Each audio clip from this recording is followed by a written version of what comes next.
I'm sorry, Dave. I'm afraid I can't do that. Je vais lui faire une offre qu'il ne pourra pas refuser. Can she be late for her cinema show? Antoine Doinel, Antoine Doinel, Antoine Doinel, Antoine Doinel, Antoine Doinel, Antoine. Le monde se divise en deux catégories. Ceux qui ont un pistolet chargé et ceux qui creusent. Toi, tu creuses. Parlez-vous, con de mime! Je suis un homme. Ah, personne n'est parfait. J'aime l'odeur du napalm au petit matin. Vous avez de la pâte? Vous avez du sucre? Alors avec la pâte, vous faites une crêpe, puis vous mettez du sucre dessus. La mer suce des queues en enfer. And I am the best film director in the world.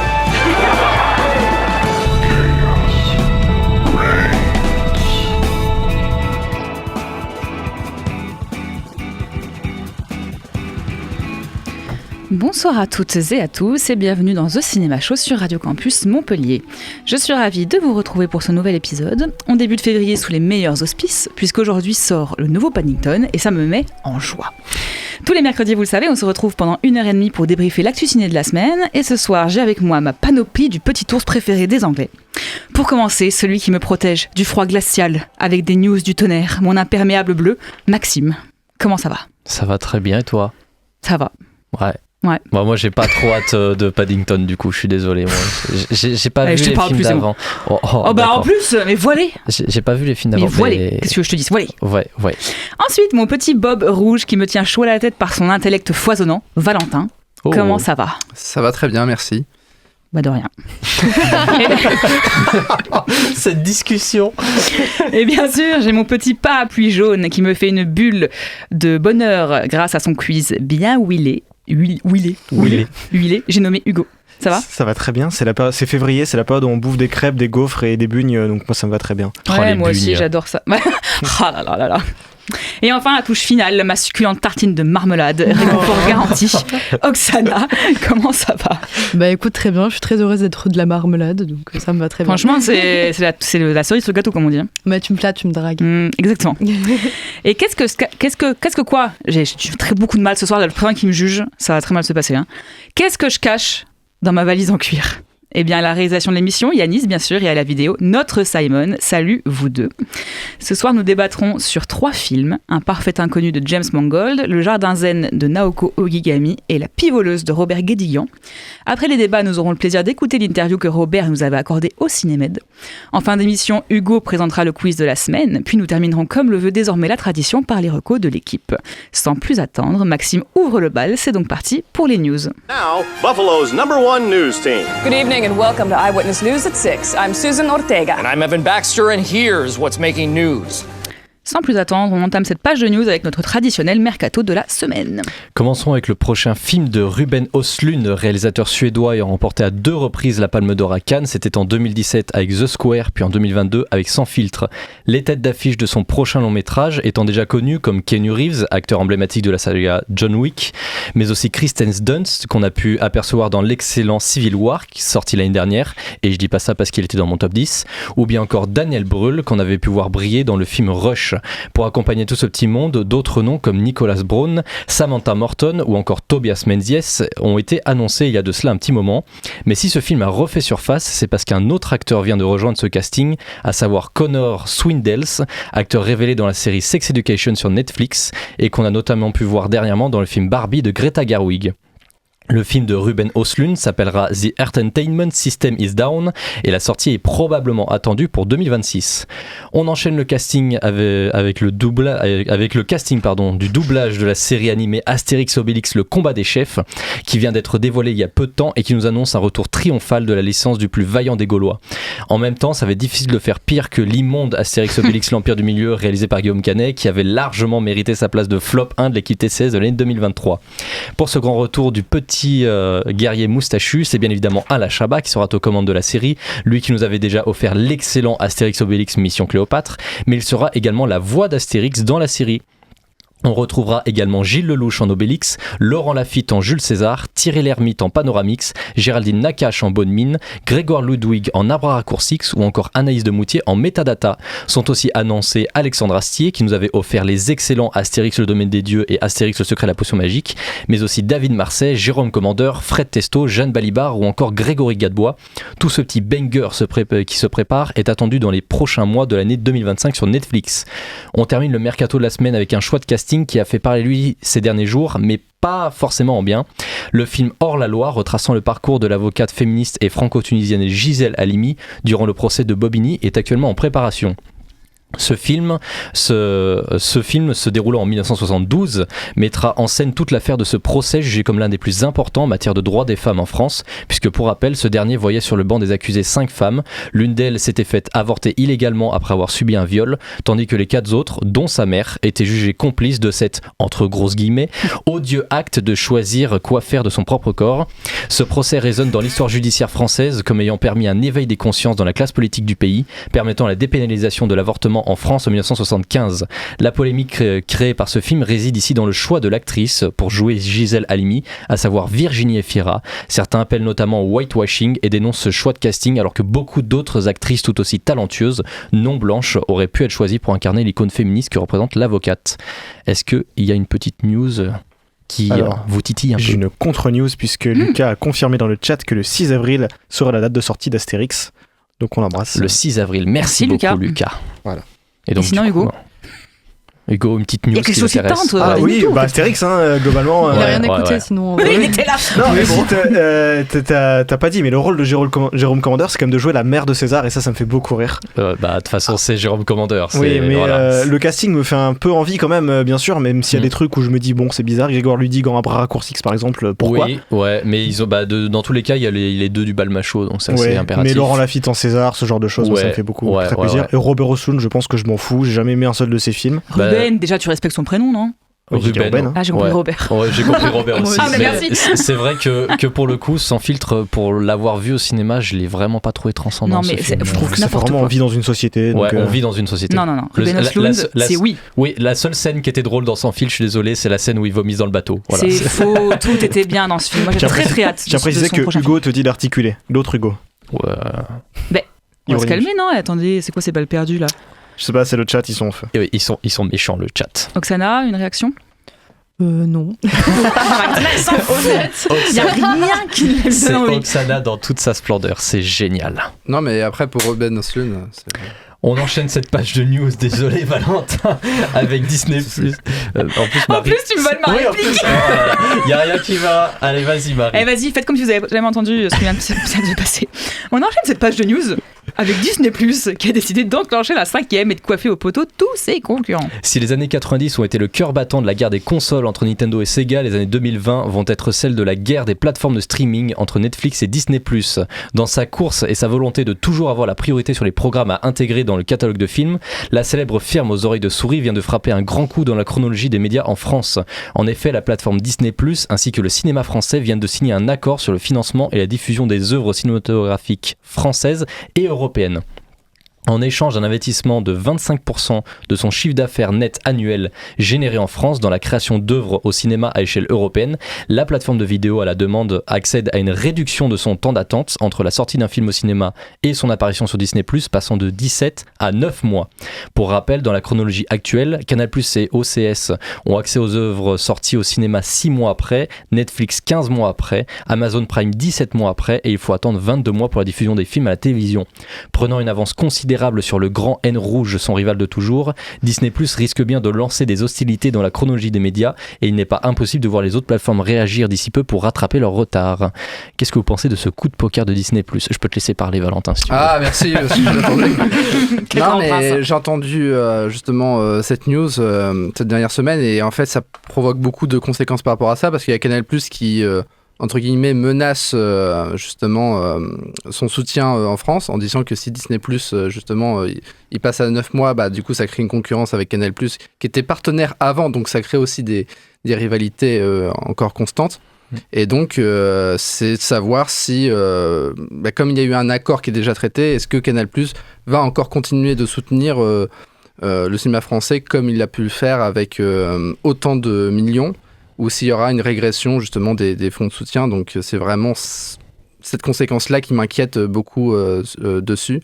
Mais après, pour la chronologie des médias, justement, c'est bien d'avoir certains accords pour essayer de voir au mieux et que tout acteur puisse jouer, quoi. Puis surtout, c'est marquant aussi parce que mine de rien, la plateforme de streaming par excellence, historiquement, ça reste quand même Netflix. Et là, on a Disney+ qui passe devant et qui est prioritaire sur la chronologie des médias par rapport à Netflix. Sur leur production. Sur les productions Disney, en tout cas. Ouais, sur les productions Disney. Mais c'est pas impossible que à l'avenir, ça puisse changer et qu'on ait justement encore d'autres trucs comme ça qui arrivent. Et ce qui énerve Canal aussi, c'est le fait qu'eux, ils paient 220 millions par an. Là où Disney va payer environ 35 millions par an pour leur fenêtre. Donc c'est vrai que l'écart il est assez énorme et si Canal retire ses subventions, là ça peut faire très très mal effectivement. Ouais. Et on verra ça prochainement. On continue ces news avec le Festival de Cannes qui vient de révéler hier la présidente de son jury pour l'édition de 2025. Effectivement, le Festival à la Palme vient d'annoncer hier que ce sera l'actrice Juliette Binoche qui sera aux commandes du jury de cette 78e édition, ayant remporté le César de la meilleure actrice en 1994 pour le film 3 couleurs bleues et même un Oscar de la meilleure actrice dans un second rôle en 1997 pour le film Le Patient anglais. L'actrice française va donc succéder à Greta Gerwig à la tête du jury et devra donc récompenser les films qui seront sélectionnés à Cannes. Sa nomination à la tête du jury intervient 40 ans après sa première apparition sur la croisette et l'actrice est surtout la première à avoir remporté un prix d'interprétation dans les 3 plus grands festivals de cinéma, à savoir Cannes, Venise et Berlin. Qu'est-ce que vous pensez de cette nomination, légitime ou pas? Moi, je trouve que c'est Binoche quand même, oui c'est légitime, complètement. Et puis c'est cool qu'ils aient remis une femme à la tête du jury encore cette année. Ouais, ça fait du bien parce que franchement, je me suis replongé justement avec ce truc-là dans la fiche Wikipédia de toutes les personnes qui ont été présidents du jury et sur du coup 78 éditions, il y a 17 femmes. Et 17 femmes dont la majorité sont dans le 21e siècle en plus. Oui, évidemment. Évidemment. Se posait pas la question, mais non, ça fait du bien. Et il y en a beaucoup, notamment sur Internet, qui disaient qu'ils espèrent de meilleurs résultats et pas avoir des récompenses données à des films comme Emilia Pérez, notamment, parce qu'il y a cette vanne de haine autour du film. Voilà. C'est une tristesse. Voilà. Cette phrase. On va se tailler les veines là, vraiment. Non, pas tout de suite. Non. Attendons la fin de l'émission au moins. Il me reste encore des news à faire. Bref. Été 2011, j'ai 8 ans. Une série apparaît sur YouTube et Canal+. Mais à la place, je regarde en boucle des sketchs de Cyprien et je suis trop pauvre pour avoir Canal+. Bref. Au lycée, on me recommande une vidéo sur YouTube. Ça dure 2 minutes et toutes les vidéos ont le même mot dans le titre. Je me dis que les gens qui ont fait ça sont des fainéants. Puis je me rappelle que je suis un ado en pleine puberté, que ma chambre n'est pas rangée et que je mets les mêmes frames depuis 5 jours. Finalement, c'est moi le fainéant. J'ai cliqué sur une vidéo, puis une deuxième, puis une troisième, puis je me suis rendu compte que j'ai fini la série au bout d'1 heure. J'avais trouvé ça très court. Aujourd'hui, quand je termine quelque chose en 1 heure, je trouve ça très long. J'ai découvert ça après tout le monde, exactement comme The Walking Dead, savoir nager et être drôle. Mais ça, je crois que j'ai toujours pas trouvé. J'ai vu l'annonce de la saison 2, j'étais content. J'avais acheté Disney+ la veille, j'étais content. Ça sort le 14 février et je serai seul le jour de la Saint-Valentin. J'étais moins content. Bref, j'ai hâte de Bref 2. Et vous, est-ce que vous avez hâte de Bref 2? Faut que t'arrêtes de te dévaloriser comme ça. On lance la psychanalyse maintenant en direct. Ça fera 72 €. Mais peut-être que tu pourrais vendre ça à Kian pour en faire un épisode. C'est vrai, ça vous plaît? Oui, c'est juste que le format a changé. J'ai vraiment essayé de respecter un peu la DA justement de la série, voilà.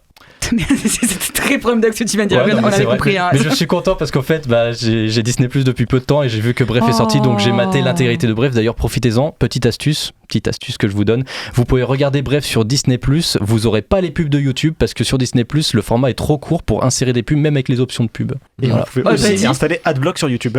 Ou aussi, voilà. Mais si vous voulez pas vous faire chier, Disney+, vous permet de regarder Bref sans aucune pub. Est-ce que tu viens de faire de la pub de Disney+, alors que juste avant tu disais que c'était des gros cons Ouais, et ça contraste totalement avec le fait que je suis vraiment un gars à l'opposé de ce genre de truc là. Mais bon.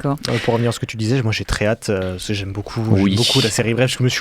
Je me la suis refait quand ils annonçaient la saison 2 et je trouve que c'est du génie dans l'écriture. C'est du génie dans l'écriture, je pense que ça a dû impacter énormément en matière d'écriture scénaristique, même si là ça va changer totalement puisque du coup la DA de petits épisodes très courts part au profit de, là la saison 2 ce sera 6 épisodes de 30 à 40 minutes. Voilà. Ah oui. Donc, ah oui. Ouais.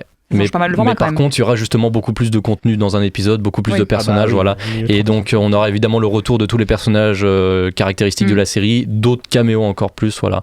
La bande-annonce est incroyable et nous annonce beaucoup de lourd et je pense que ça va être très très bien. Et d'ailleurs, tous les journaux, la presse, etc. qui ont commencé à voir ont dit que c'était excellemment bien fait. Donc, Ça voilà. donne très très envie. Mais Disney+, ça vous fait pas peur? Moi, ça me fait pas peur. En fait, je me suis dit c'était assez étonnant de partir de Canal, puisque Canal, ça correspond plus à Bref, ça a beaucoup changé depuis 12 ans. Mais bon, Disney+, effectivement, c'est pas le choix que j'aurais fait non plus si j'étais à la tête de la série, mais... Après, ils ont pris certainement ceux qui leur ont dit oui. Oui, je pense, et puis de toute façon, c'est juste, à la base, Bref, c'est juste MyBox Production derrière qui fait un peu ce qu'ils veulent. Donc j'ose espérer que Disney+, n'y a pas trop touché avant la diffusion quand même. Dans tous les cas, il y a le plus derrière. C'est juste plus Canal, c'est Disney. Mais voilà. Exactement. Et on verra ça donc le 14 février. Exactement. Le jour de la Saint-Valentin. Le jour de la Saint-Valentin. C'est beau. Merci Maxime pour toutes ces actualités. Pas de soucis. Les news sont maintenant terminées. Passons sans plus attendre au débat de la soirée.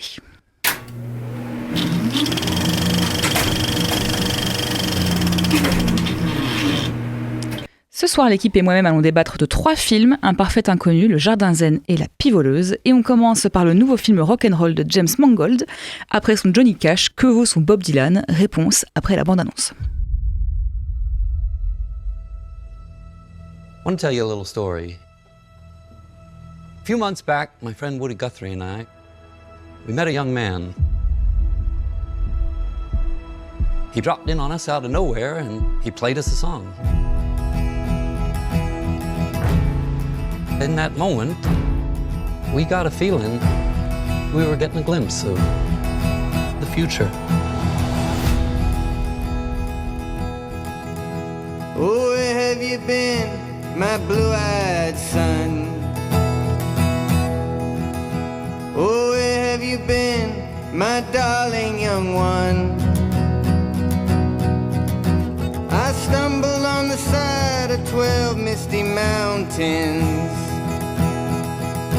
I walked and I crawled on 6 crooked highways. I stepped in the middle of 7 sad forests. I've been out in front of a dozen dead oceans. I've been 10,000 miles in the mouth of a graveyard. And it's a hard, oh it's a hard. It's a hard rain gonna fall.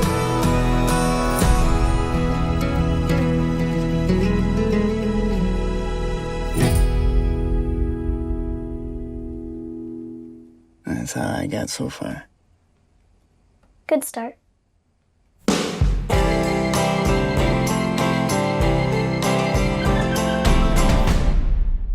New York, 1961. Alors que la scène musicale est en pleine effervescence et que la société est en proie à des bouleversements culturels, un énigmatique jeune homme de 19 ans débarque du Minnesota avec sa guitare et son talent hors norme qui changeront à jamais le cours de la musique américaine. Durant son ascension fulgurante, il noue d'intimes relations avec des musiciens légendaires de Greenwich Village, avec en point d'orgue une performance révolutionnaire et controversée qui créera une onde de choc dans le monde entier. On retrouve au casting évidemment Timothée Chalamet dans le rôle de Bob Dylan, Edward Norton dans celui de Pete Seeger, Elle Fanning, Monica Barbaro, Boyd Holbrook, Dan Fogler.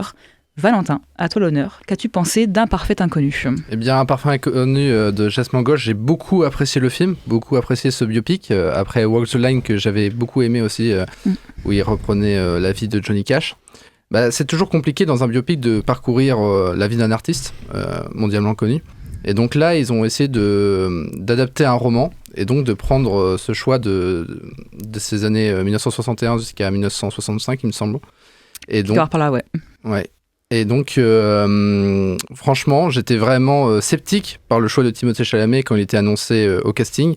Et vraiment, il joue parfaitement bien par rapport à Bob Dylan. On voit les efforts, on voit aussi que c'est un acteur qui essaye, par rapport à ses choix de filmographie, de toujours pousser plus loin dans son jeu, dans sa direction et ses propositions, voilà, qu'il a au cours de ces années. Et j'ai beaucoup aussi apprécié l'actrice Monica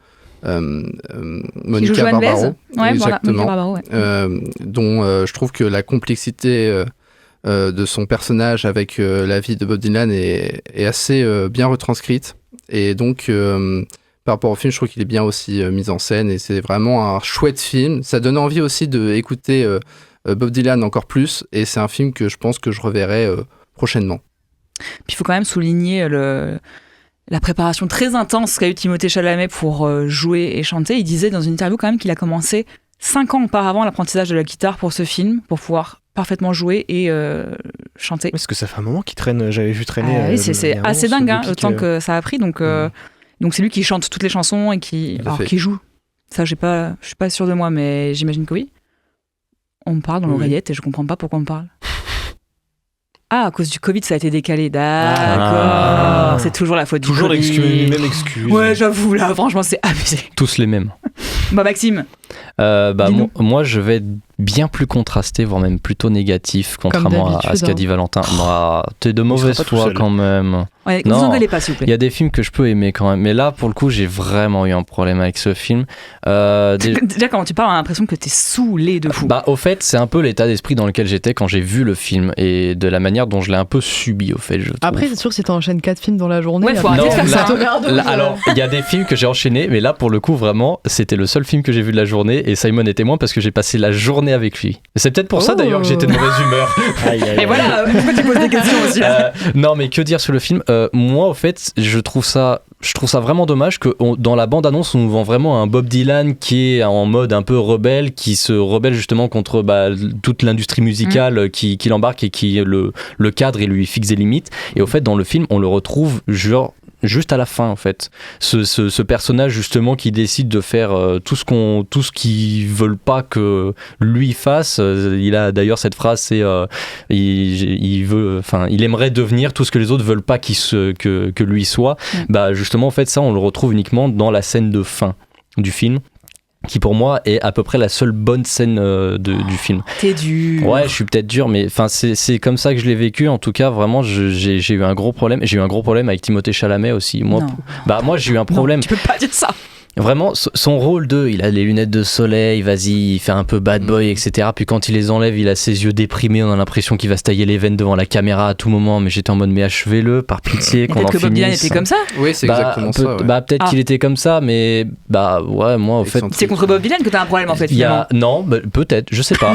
Mais en fait, le fait est que c'était Hugo, au fait, qui le disait très bien dans sa story Instagram, dans sa review du Parfait Inconnu. Et je trouve qu'il l'a dit extrêmement bien. Donc je cite le grand Manitou qui est en face de moi. C'est beau. À savoir que Timothée Chalamet, au fait, devient une parodie de lui-même, au fait, parce que vraiment. Mais je suis pas d'accord. Oula, Hugo, t'as écrit ça. J'ai dit par contre. Une parodie de Bob Dylan. Bah moi je trouve qu'il fait une très mauvaise parodie de Bob Dylan dans ce cas-là. Et j'ai trouvé le personnage, je le trouve lourd, au fait. Vraiment, il y a des fois j'étais en mode putain t'es chiant, mec. Parce que Bob Dylan est chiant dans la vie. Qu'est-ce que tu veux? Bah peut-être. Mais non, voilà, j'ai pas réussi à être embarqué par le film, j'ai pas réussi à être accroché par les personnages ni par l'histoire. Vraiment, pour moi, le film devient intéressant dans les 10 dernières minutes, dans la dernière scène, c'est tout. Mais est-ce que parmi vous, en fait, toi, tu étais fan de Bob Dylan? Tu connaissais bien? Je connaissais absolument pas la vie de Bob Dylan. Ouais, voilà, moi non plus. Et moi, j'ai eu l'inverse de toi. J'étais très agréablement surprise de découvrir ça parce que je n'y connaissais rien. Toi, Hugo, tu connaissais bien Bob Dylan? Je connaissais les chansons, enfin, je connaissais les plus connues, Blowing in the Wind, Knocking on Heaven's Doors. Mais ouais, j'attendais quand même le biopic parce que je lui dis j'aime bien James Mangold, mais j'aime pas les biopics, donc c'est compliqué, même si j'avais beaucoup aimé Walk the Line. Et je vais évacuer un truc tout de suite, je trouve que Boyd Holbrook fait un meilleur Johnny Cash que Joaquin Phoenix. Je trouve qu'il a beaucoup plus que vraie énergie de Johnny Cash que Joaquin Phoenix, qui pour moi était complètement aphasique dans Walk the Line. Non mais il avait l'air teubé complet dans le film Johnny Cash. Hein. Oui mais il est complet. Ça j'avoue je le savais pas trop drogué, mais il était complètement bourré constamment Johnny Cash donc. Non mais on aurait dit qu'il vivait dans une pub constamment dans le film. Genre. Il était comme ça. Non j'ai trouvé ça sympa mais ouais j'avais dit j'ai vraiment un problème avec le jeu de Timothée Chalamet. Je trouve qu'il s'enferme dans une imitation mauvaise de Bob Dylan avec cette voix un peu nasillarde qu'a Bob Dylan quand il chante. Bob Dylan c'est pire que ça encore je trouve mais. Ouais mais je trouve que c'est. Au moins on comprend là un peu. Oui au moins on comprend un peu. Mais je trouve que c'est un peu dommage de s'enfermer dans cette imitation. Mais ce que je trouve bien, c'est que comme avec Walk the Line, c'est moins une plongée dans l'univers de Bob Dylan que dans l'univers de la musique folk des années 60. On voit beaucoup de monde, on voit Pete Seeger, on voit Joan Baez, des gens que je connaissais pas du tout. Et je trouve ça un peu agréable quand même. Et c'est quand même un biopic où il y a un petit peu de création musicale quand même, avec un sujet comme Bob Dylan passe à la guitare électrique. C'était sûr que c'était obligé de mettre un peu les mains dans le cambouis. Et pour une fois, on le voit un peu créer, on le voit un peu faire de la musique, même si ça reste quand même très académique et c'est un peu dommage. Oksana, est-ce que tu es d'accord avec tout ça ? En vrai, c'est assez oui et non, dans le sens que la seule chose, moi, qui m'a vraiment posé un petit souci dans le film, c'est que j'ai pas eu l'étincelle. Je connais pas forcément non plus l'artiste en tant que tel, je connais des chansons, mais je m'étais pas vraiment intéressée, donc je sais pas qu'est-ce qui est vrai et faux en fait en représentation. J'ai beaucoup aimé le jeu, par contre, de tous les acteurs, que je trouve ça vraiment fou, et je me posais la question tout le temps si Timothée Chalamet, du coup, avait vraiment appris à chanter et jouer, ou est-ce qu'il y avait un côté on peut rectifier, rattraper. Non. Mais ça se voyait que c'était lui, mais du coup, je me disais, mais le travail est monstrueux. Mais je me suis dit... Je pense juste que... Après, je pense que c'est compliqué aussi dans n'importe quel biopic quand tu dois incarner pleinement quelqu'un qu'on connaît autant et en même temps pas. C'est que je trouve qu'il n'a pas trouvé l'étincelle du personnage, enfin du coup de l'artiste. Pour moi, il m'a manqué un truc où j'ai senti que Timothée Chalamet n'avait pas accès à une partie de Bob Dylan qui faisait que du coup, même nous, on n'y avait pas accès. Je sais pas si c'est clair, mais c'est juste que j'avais l'impression qu'il y avait un truc qui manquait de dingue, mais parce que je pense que Il croyait pas en fait. Oui et non. En fait, moi, j'ai vu vraiment une version mais hyper plate de l'artiste, alors que je m'attendais à ce qu'il y ait justement peut-être un tout petit peu plus de nuances ou de contrastes ou de choses profondes. En fait, là, j'avais l'impression d'avoir quelqu'un d'extrêmement plat. Et en même temps, ça faisait du bien parce que tu dis effectivement, en fait, c'est ça ce qui est drôle, c'est que des fois, tu te dis, mais t'as des gens, ils décollent de manière mondiale comme ça et tout bascule en une seconde. T'avais l'impression que dans le film, il a chanté une chanson un jour au bon endroit, au bon moment. Et comme dans beaucoup de biopics en fait. Effectivement, mais comme dans la vie aussi, parce que ça arrive, cette chance très étrange arrive, et donc du coup ça fait du bien de dire, en fait c'est pas des surhumains non plus, c'est pas des surhommes, et c'est monsieur, madame, tout le monde, tu vois. Dans ça m'a fait plaisir, mais je me suis dit quand même là, il me paraît trop plat. J'ai l'impression qu'il est insipide, antipathique, et je sais pas si c'était vraiment l'artiste, mais en tout cas si c'était pas le cas, ça me donne une très mauvaise image en fait de l'artiste. Et c'est en ça où je me dis, ça serait dommage si effectivement c'est que ça qu'on retient du film. Je l'ai trouvé très beau esthétiquement, mais pareil, il y a un truc où c'était pas... il n'y avait pas l'étincelle, quoi. Je sais pas si c'est... Mais je te rejoins totalement, et au fait, je pense que le truc de l'étincelle, on peut faire la comparaison, pour moi, la comparaison, elle se fait directement avec Monsieur Aznavour, en fait. Là où Tahar Rahim, vraiment, c'était un vrai Monsieur Aznavour, et ça se sentait que dans les tripes, au fait. Et là, pour le coup, vraiment, Timothée Chalamet, il fait un peu adolescent en crise de la vingtaine. Et ceci dit, c'est ce qu'il était. Il joue de Bob Dylan à 19 ans. Je trouve qu'on... Je vois la comparaison, en même temps, je trouve qu'ils n'ont pas les mêmes chances, les deux. Tahar Rahim, il nous fait une prestation où, à la fin, il est vieux, il a des prothèses, il a tout un truc, tout un setup autour de lui qui fait que c'est assez incroyable comme prestation. Là où Chalamet, il doit jouer 5 ans de la vie de Bob Dylan quand il est jeune. Après, pour moi, c'était surtout un souci d'écriture dans ce film, en fait, où c'est juste qu'ils sont... effectivement, honnêtement, c'est un bon film. J'ai pas forcément vu les 2 heures passer. Tout est beau. Il y a eu un peu trop de chansons à mon goût, parce que je me disais, c'est bon, on a compris. Mais à part ça, honnêtement, ça, c'est vrai, je trouve qu'au niveau profondeur et au niveau de l'écriture, on nous a pas donné accès à vraiment des vraies relations, même si c'est sûr que tu peux pas tout faire, parce que du coup ça serait fantasmer aussi une réalité, parce qu'on ne sait pas, on n'y était pas non plus. Oui, bien sûr. Mais c'est vrai que franchement, le gars, en fait, tu retiens quoi ?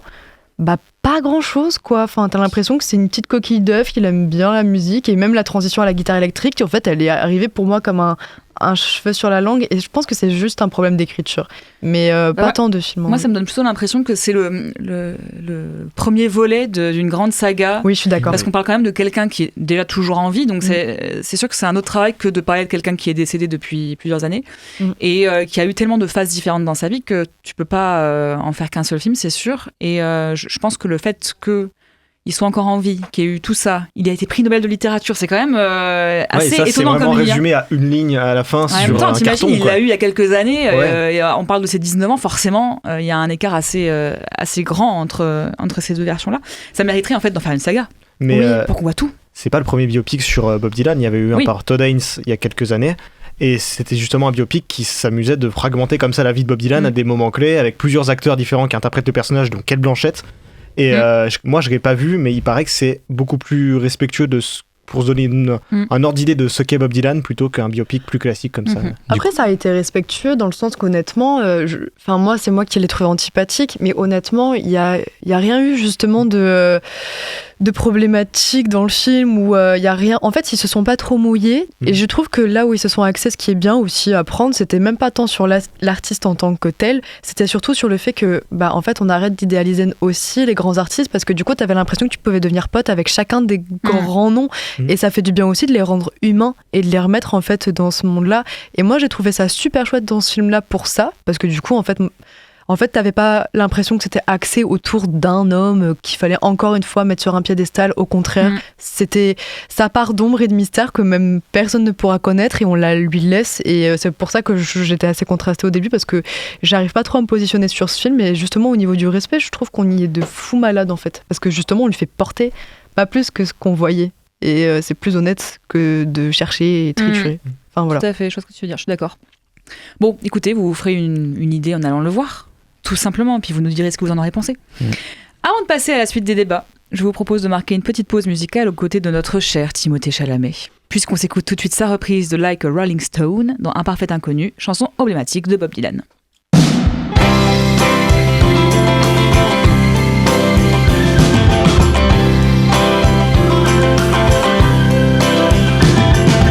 Once upon a time, you're just so fine. Through the bumps of dime in your prime.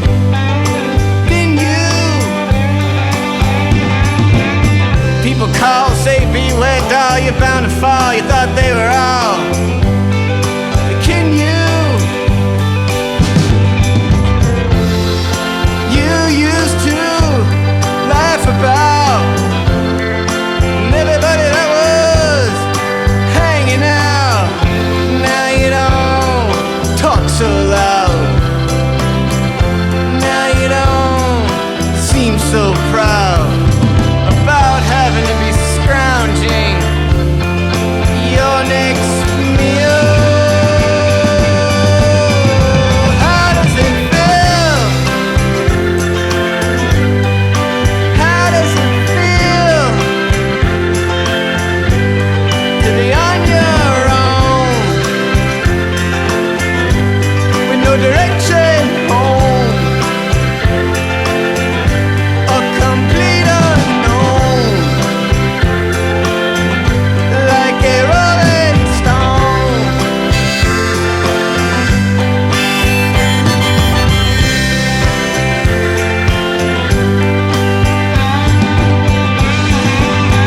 Oh, princess on the steeple and all the pretty people they are drinking, thinking that they got it made. Exchanging our precious gifts, but you better take your diamond ring. You better pawn it, babe. You used to be so amused, and Napoleon and rags, and the language that he used. Go to him now, he calls you, you can't refuse. Well, you ain't got nothing, you got nothing to lose. You're invisible now, you got no secrets to conceal. How does it feel? Oh, how does it feel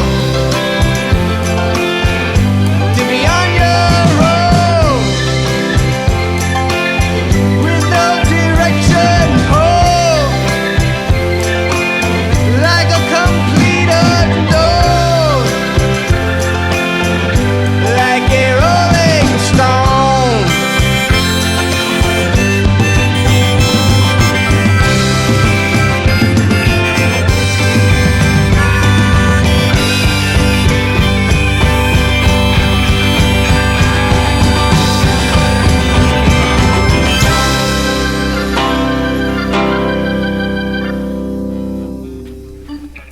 Passons maintenant au deuxième film de la soirée, qui, je l'espère, vous a permis de relâcher vos tensions, puisqu'un jardin zen réalisé par Naoko Gigami, ça relaxe forcément.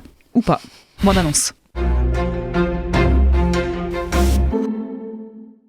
辛いことも苦しいこともたくさんありますが、緑明水の尊い一滴は私たちのよどんだ心をきれいに洗い流してくれる作用があります。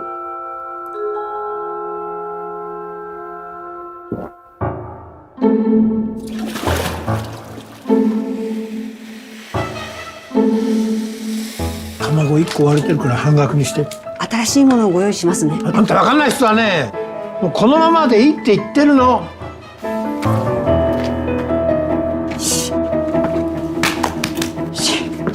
ずいぶん前に出て行った夫がついこの間突然帰ってきたんです。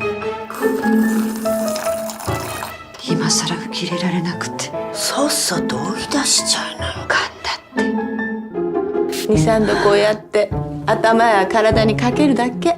これ辛い時にすごく効くの。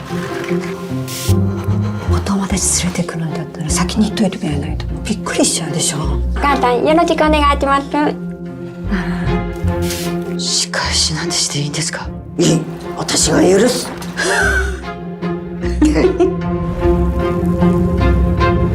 私人参いってます。お客さんは神様だろ。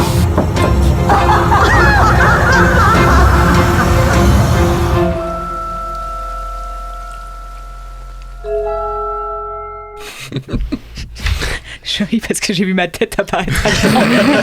Le screamer. C'était terrible. Oh, screamer. Il est méchant. Le gentil screamer. Non, j'accepte, c'est la vérité. Luxe, calme et volupté. Tout va pour le mieux dans la vie parfaitement réglée de Yoriko et de tous ceux qui, comme elle, ont rejoint la secte de l'eau. Jusqu'au jour où son mari revient à la maison après de nombreuses années d'absence, entraînant avec lui une myriade de problèmes. Rien, pas même ses plus ferventes prières, ne semble restaurer la précieuse quiétude de Yoriko. Avec tout cela, comment faire pour rester zen?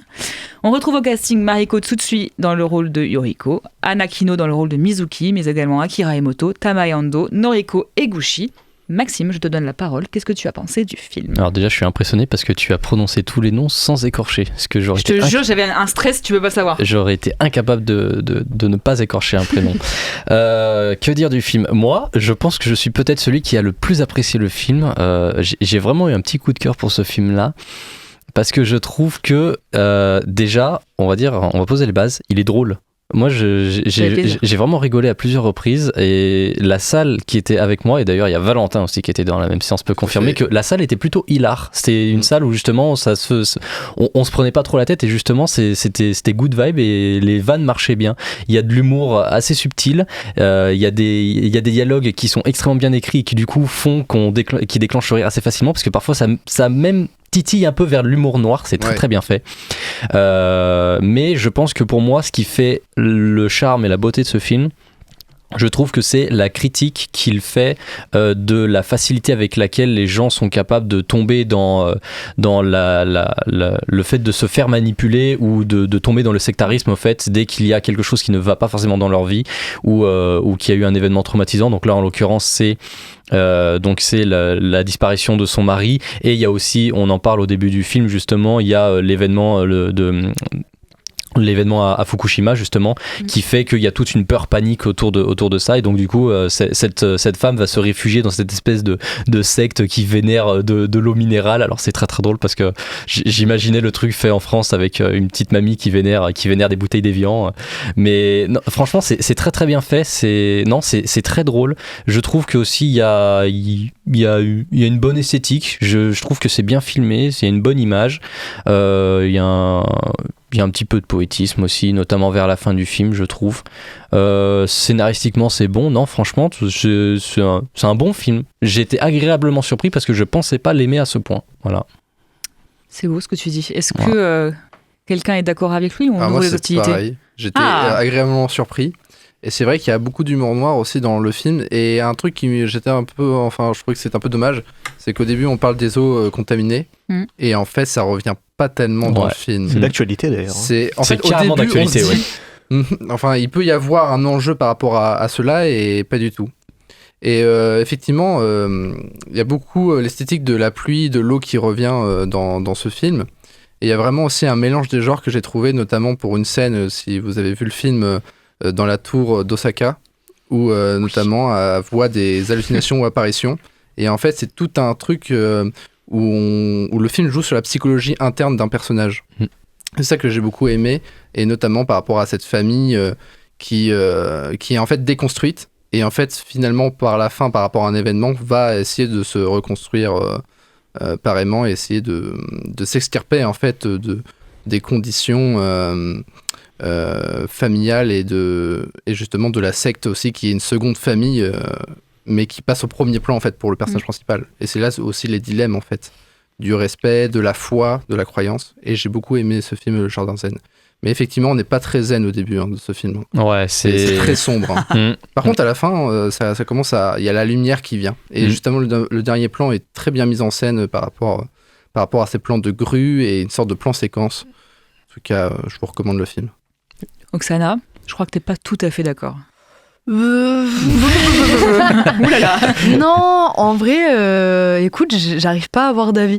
En fait, je suis sortie de là, j'ai fait OK, point.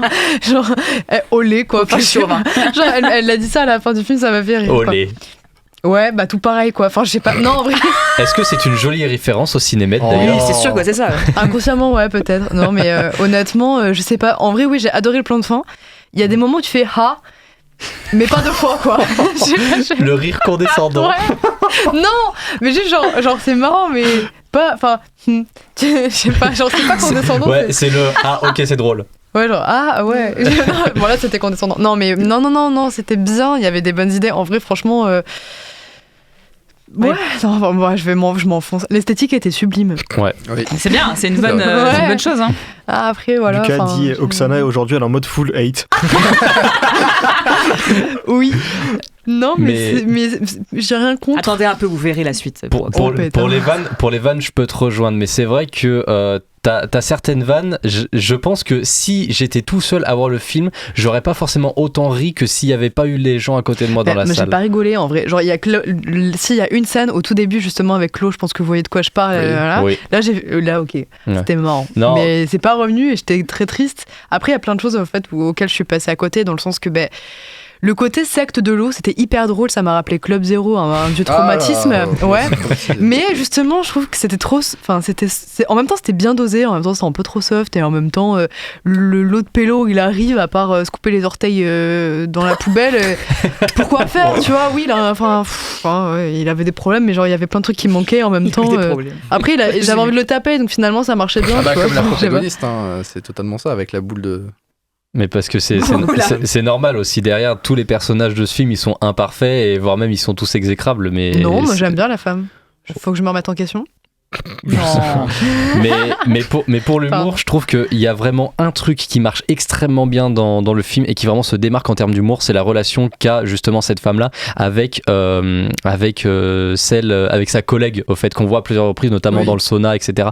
Il y a des vannes qui sont extrêmement drôles, genre t'as justement cette collègue qui est à plusieurs reprises va de donner de très mauvaises idées à cette femme pour essayer de se débarrasser de son mari, et c'est extrêmement drôle au fait. C'est vraiment de l'humour noir. C'est très pimenté, c'est très bien. Oh, pardon. Dis-le si je te fais chier. En tout cas, elle est pas d'accord. Je crois que c'est ça que ça voulait dire. Mais... Pardon. Ouais. Non, je voulais dire genre humour noir. Oui. Mais c'est, enfin, je sais pas, en fait, j'ai réagi 20 ans plus tard à une phrase que t'as dit en amont que j'ai déjà oubliée, mais c'est juste. En soi, je trouve que. Vous saurez jamais. Non, mais c'est juste, en fait, ce qui est plus touchant que l'idée de la secte et de la critique de comment on se laisse embrigader là-dedans, c'est vraiment de la solitude des personnages. Justement, la femme, la collègue de la protagoniste, en fait, justement, il y a une scène qui, pour moi, explique tout le film. Et c'est là où tu comprends vraiment la solitude. Et en fait, alors j'ai peur de dire des bêtises, mais dans un monde assez, du coup, asiatique, je sais qu'il y a tout ce côté très contrôle, très poli des émotions, avec énormément de pudeur. Et j'ai l'impression que justement, le film s'axe beaucoup plus là-dessus.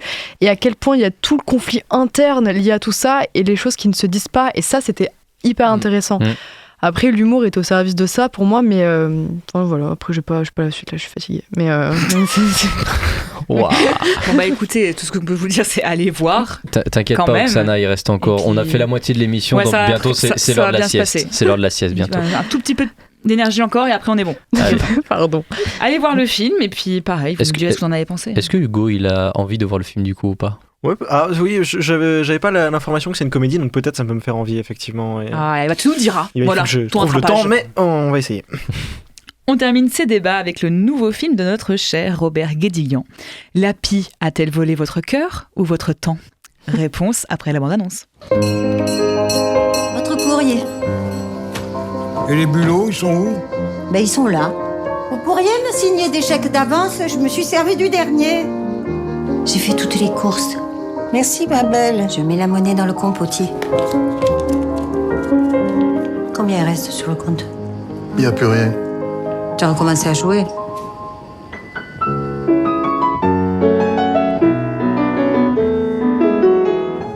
C'est sûr, il va l'avoir, son concours. Arrête, tous les autres élèves, ils prennent en plus des cours particuliers, alors on ne pourra jamais se payer ça. J'ai appelé son professeur de piano au conservatoire. Il est d'accord pour lui donner des cours particuliers.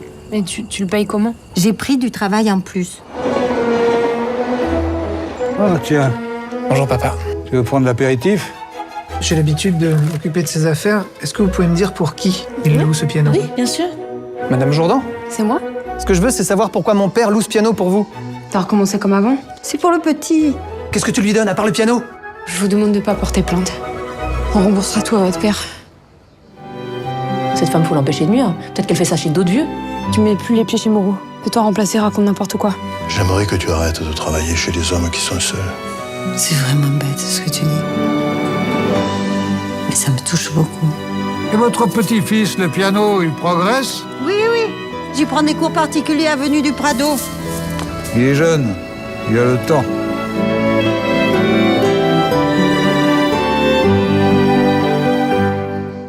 Marianne est plus toute jeune et aide des personnes plus âgées qu'elle. Tirant le diable par la queue, elle ne se résout pas à sa précaire condition et par-ci par-là, vole quelques euros à tous ces braves gens dont elle s'occupe avec une dévotion extrême et qui pour cela l'adorent.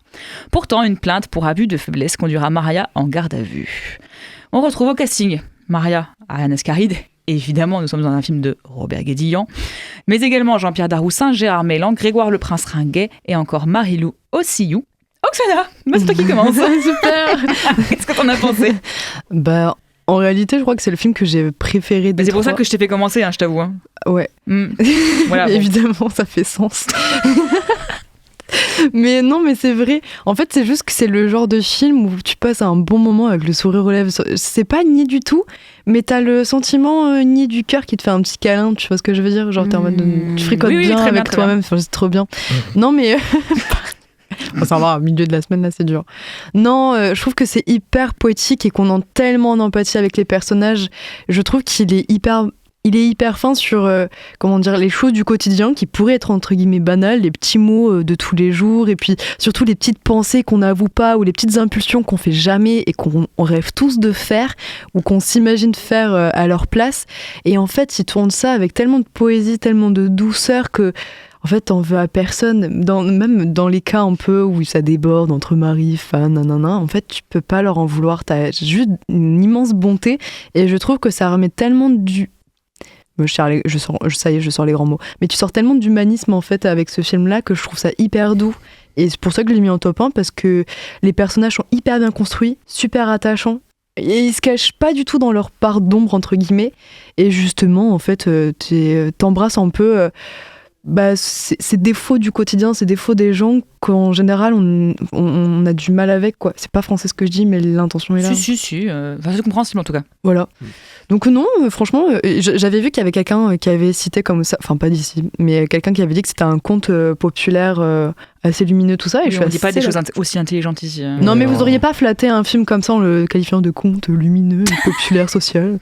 Mais non, mais je suis assez d'accord avec ça. Donc je sais pas, et venant d'un film français, sachant que ça passe ou ça casse, je trouve, sur ce genre de sujet, avec autant de douceur et de drôlerie et de poésie, je trouve que c'est génial de le mettre en avant. Voilà. Et ben justement, on va voir ce que tes petits camarades en ont pensé et comment évidemment, ils le qualifient. Ils vont détester parce qu'à chaque fois on n'est pas d'accord. Hugo, tu me regardais là. Moi j'ai aucun problème avec le fait de voler des vieux. D'accord, c'est bien. Non, c'est parti. C'était pas ça qu'il fallait retenir du film. Pas le message en fait. C'était pas. Non, mais des vieux riches. Non bref. plus. Ouais. J'ai du mal à savoir comment je suis censé appréhender ce film. Quand j'étais devant, j'arrivais pas à me dire est-ce que c'est une comédie, est-ce que c'est un drame social, est-ce que j'ai du mal à savoir comment je dois le comprendre, comment je dois l'analyser. Mais cherche à ressentir. Ouais, arrête de vouloir intellectualiser. Ok, Nolan. Ah ouais, j'ai pris un accent exprès pour ça. Comme dans le film. Hein. Ouais, non, je trouve. Il y a des aspects, au fait, qui me dérangent un peu dans le scénario, dans les histoires qui arrivent, où je fais, attends, il y a vraiment ça qui arrive. Je pense à une relation qui s'établit entre deux personnages au milieu du film, et je fais, ouais, attends, mais ça sort de nulle part, là, pourquoi c'est. Mais justement, c'est des petites impulsions dans la tête qu'on a et des trucs qu'on a. J'ai pas ces impulsions dans la tête, moi. Ah ouais, bah bon, je sais pas ceux qui en ont, écoute. Mais c'est parce que t'es pas humain, alors. Oui, ça, bien sûr, je suis au-dessus. Il y a beaucoup de gens qui ouais, vont en fait, j'ai du mal à. J'ai vraiment eu du mal à savoir comment appréhender ce film. Je sais pas ce que j'en ai pensé. Je pense que j'ai pas aimé, mais c'est difficile à dire. Bah d'accord, c'est super. Il pense qu'il a pas aimé. Et toi, Maxime, tu penses que t'as aimé ou que t'as pas aimé? Moi, je vais rejoindre un peu Oksana en disant que ce que t'as dit, au fait. Le drapeau blanc. Non, mais vraiment, en fait, je rejoins ce qu'a dit Oksana. Pour moi, en fait, ce film, c'est un petit vieux, mais c'est pas un petit vieux qui. J'ai pas dit ça. Non, mais attends, je vais m'expliquer. Ce film, c'est pas un petit vieux, c'est pas le petit vieux qui pue, qui est moche, qui est aigri et que t'as pas envie de voir en face de toi dans le tram. Non, pas que les vieux soient comme ça. Non, bien sûr. Justement, en fait, ce film, c'est un petit vieux, mais c'est le petit vieux tout mignon qui te donne ton goûter en sortant de l'école, qui te donne un peu d'argent de poche dans le dos de tes parents. Enfin voilà, c'est bizarre. Pourquoi tu m'impliques dans ton propos que je partage pas? Mais parce que c'est pour dire que le film est mignon. Mais moi, j'ai pas dit on va ça revenir comme ça ça. bien. Oh là là. Vous trouvez ça mignon, vous les vieux? Des vieux qui offrent des gâteaux aux enfants en sortant des écoles. Ça... Il y a les deux là-bas derrière qui sont morts de rire sur le fauteuil là. Pourtant, je les comprends. Hein. Oh là là, on va vous exploser. Non, mais il y a là, que au vous que quiz. ça excite les vieux, hein, c'est terrible. Ouais, exactement. Non, mais franchement, voilà. J'ai pas dit ça non plus. Le film, il est tout mignon. Enfin, il est mignon. Mais par contre, je rejoins un peu Hugo sur le truc de la relation qui arrive et j'étais en mode oh non, pas ça. Et en fait, ça arrive, c'était d'accord, bon. C'est un peu incongru. Mais justement, c'est ça qui est drôle, c'est décalé, c'est l'absurde. Mais n'empêche que c'est l'histoire, elle est simple. Les persos, ils sont simples, mais ils sont très attachants. Moi, j'aime beaucoup les personnages. Non, franchement, c'est. On pourrait traduire ça par ça casse pas trois pattes à un canard, mais ça suffit amplement. Ça, c'est vraiment pas du tout positif, hein, cette expression. C'est tellement âcre. Non, mais enfin voilà, c'est le genre de film, c'est. Ça révolutionne pas le cinéma, mais ça fait plaisir. Non, voilà, c'est un hockey-tiers, tu vois, c'est genre. C'est un dimanche, c'est 15h30, t'es sur TF1, tu vois ce film, tu dis ok, bah on regarde. Ouais. Ça va. Non, c'est pas TF1. Et toi, Valentin, dans tout ça? Moi, j'ai beaucoup apprécié le film et du coup, j'étais très content de voir justement 3 films que j'ai bien appréciés. Et par rapport à ce film, alors du coup, la première partie, j'étais vraiment embarqué dedans, vraiment dans le littoral, avec la vue sur la mer. Avec l'accent ensoleillé, Daroussin, franchement, c'était... Enfin, j'ai senti une sensibilité et véritablement un potentiel... moi je le vois bien enfin quand j'ai vu ce film je dis ah mais j'aurais bien dans un western et tout bon bref des grands délires comme ça mais en tout cas en fait il a kiffé le film parce qu'il s'imagine un autre film en même temps. Il a fait une fanfiction du film en fait. Voilà exactement. Non mais j'ai bien aimé sur des thématiques voilà du quotidien comment ça fait en fait l'effet boule à neige en fait dans le film notamment entre l'addiction dans les jeux avec le mari, entre justement le piano, location. En fait, c'est toutes les choses du petit quotidien et les petits soucis qui, en fait, peuvent avoir des répercussions vraiment assez conséquentes. Mais je suis d'accord sur la relation qui arrive. Moi, j'étais pas du tout convaincu et ça a un peu dénoté quoi, par rapport au film. Mais sinon, le film, j'ai vraiment passé un bon moment et j'en suis sorti qu'avec le sourire. Mais vous avez vu les petits moments où c'était un peu drôle avant cette scène incongrue que vous avez pas aimée? Oui. Du coup, c'est parce qu'il y avait beaucoup d'humour dans le film. Oui, aussi. Là, t'as fait 2 fois A, pas juste une fois. Oui, moi j'ai fait haha. Et même non, j'ai trouvé ça touchant comme scène, j'aime bien. Moi, les personnes n'a ri dans la salle, c'est bizarre. Si, j'ai entendu un mais c'est tout. Non, mais c'est arrivé de manière, en fait, comment dire? En fait, là, je voyais le jeu. C'est-à-dire que je voyais vraiment le jeu et que ça prenait vraiment le temps et que j'ai senti en fait la force d'écriture en fait qu'on forçait vraiment dans le scénario pour amener d'autres enjeux après. D'accord. Là où avant c'était plus finesse et plus calme. Mais est-ce que toi tu as pas un avis un peu biaisé Oksana parce que tu as pu interviewer le réal? Bah non parce que des fois j'ai interviewé des gens j'ai pas aimé le film. Ouais t'as vu ça? Oui. Chroniqueur de fou. Mais bien sûr, pourquoi tu dis ça, Maxime? Parce que je vais être chroniqueur la semaine prochaine. Non, c'est pas ça que je voulais que tu dises.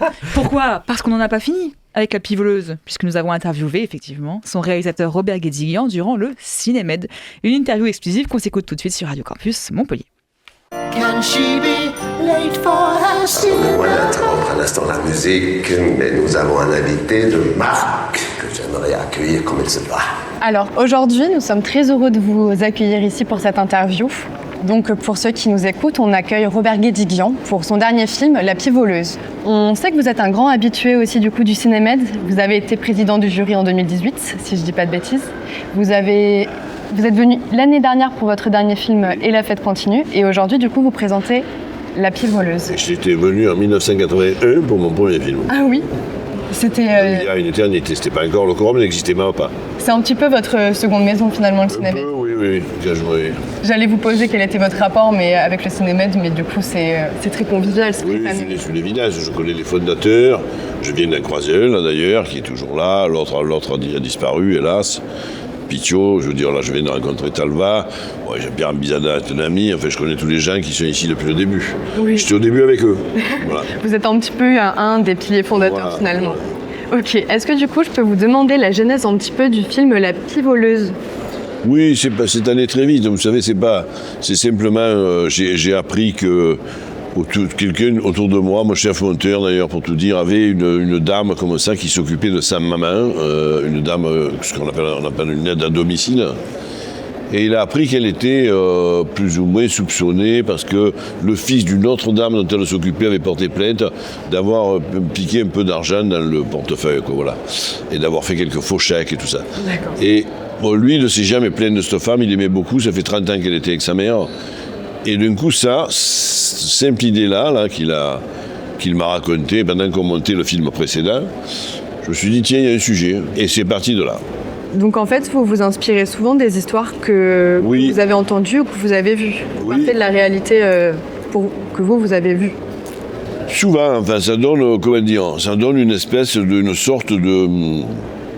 une impulsion, l'impulsion d'une trame narrative. Enfin, déjà, je me dis, voilà, il y a un personnage qui habite dans un quartier, qui s'occupe des autres, que tout le monde aime beaucoup. Tout ça, ça fait des scènes, des personnages, petit à petit on construit, sans savoir exactement où on va aller, bien entendu, mais en général, on va assez vite. J'écris souvent avec Serge Valetti, qui est un auteur de théâtre, essentiellement. Donc, on cherche, on avance, et petit à petit, clac, on trouve une nouvelle idée.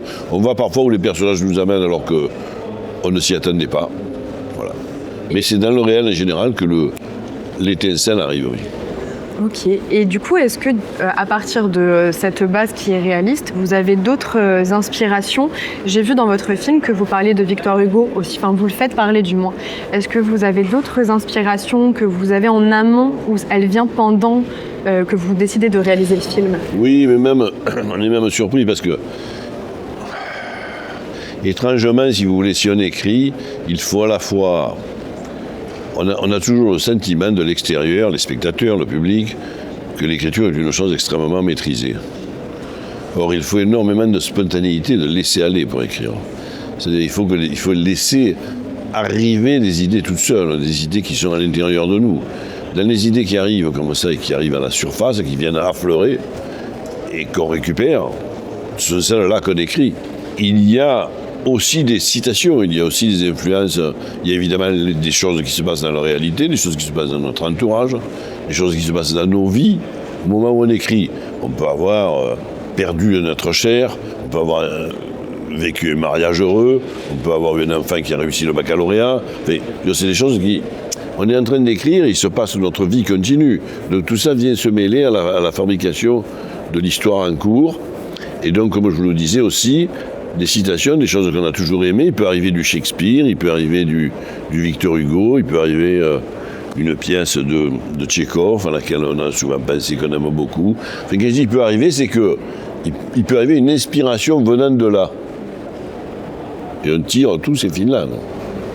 Et du coup, comme vous parlez beaucoup de spontanéité et autres dans cette manière d'écriture, est-ce que vous pourriez nous raconter un petit peu comment se déroule, on va dire, une séance d'écriture type ou une journée de tournage type? Je sais qu'elle change forcément, un café, mais un café, c'est pas mal. Un café, mon scénariste m'a même des croissants toujours parce qu'il est gentil, il arrive de l'extérieur, on travaille chez moi, donc il arrive avec des croissants. Je fume un petit cigare, parce qu'il fume des petits cigares, ce que je ne devrais pas faire, mais bon. Ça va, c'est le cigare. Je ne peux pas résister à la tentation. Et puis on parle, en fait, surtout. On commence à parler, quoi. Donc on parle. On parle de choses et d'autres. D'ailleurs, on ne parle pas forcément du sujet sur lequel on a commencé à travailler, mais de l'actualité, de ce qui s'est passé la veille, de comment va le cousin. J'ai eu des nouvelles d'un ami, là, tiens, tu te souviens, etc. Bon, on bavarde, et puis, et d'un coup, presque d'un coup, d'un seul, c'est et si le personnage se cassait la jambe à ce moment-là, qu'est-ce que ça donnerait? Ah oui, si se casse la jambe, et hop, et ça part sur des choses comme ça, voilà. Mais peut-être que les militants disent non, il ne va pas se casser la jambe, c'est débile, il ne se casse pas du tout la jambe, il arrive à l'endroit où il voulait aller, et voilà, comme ça, dans une espèce de dialogue qui s'éloigne du sujet, qui revient, qui s'éloigne, qui revient, comme...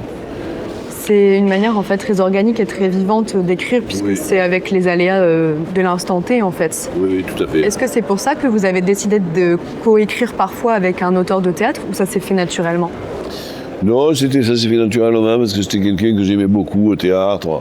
J'avais vu pas mal de pièces. Bon, il est marseillais aussi, c'était marseillais, il habitait à Avignon. C'était des auteurs les plus joués en France aujourd'hui. Il a mon âge, dans la même génération. Et un jour, sur un sujet précis où il fallait développer, ça s'appelait Au fil d'Ariane. C'était un sujet où il y avait beaucoup de fantaisie. D'ailleurs, on avait appelé le film une fantaisie. Et je me suis dit que ça serait idéal d'écrire avec lui parce qu'il a un truc... L'étincelle. Il a une note baroque, on pourrait dire. Il a quelque chose d'un peu... bon. Et que j'ai moi, que j'ai pas. Donc je pensais vraiment qu'il pouvait m'amener des choses.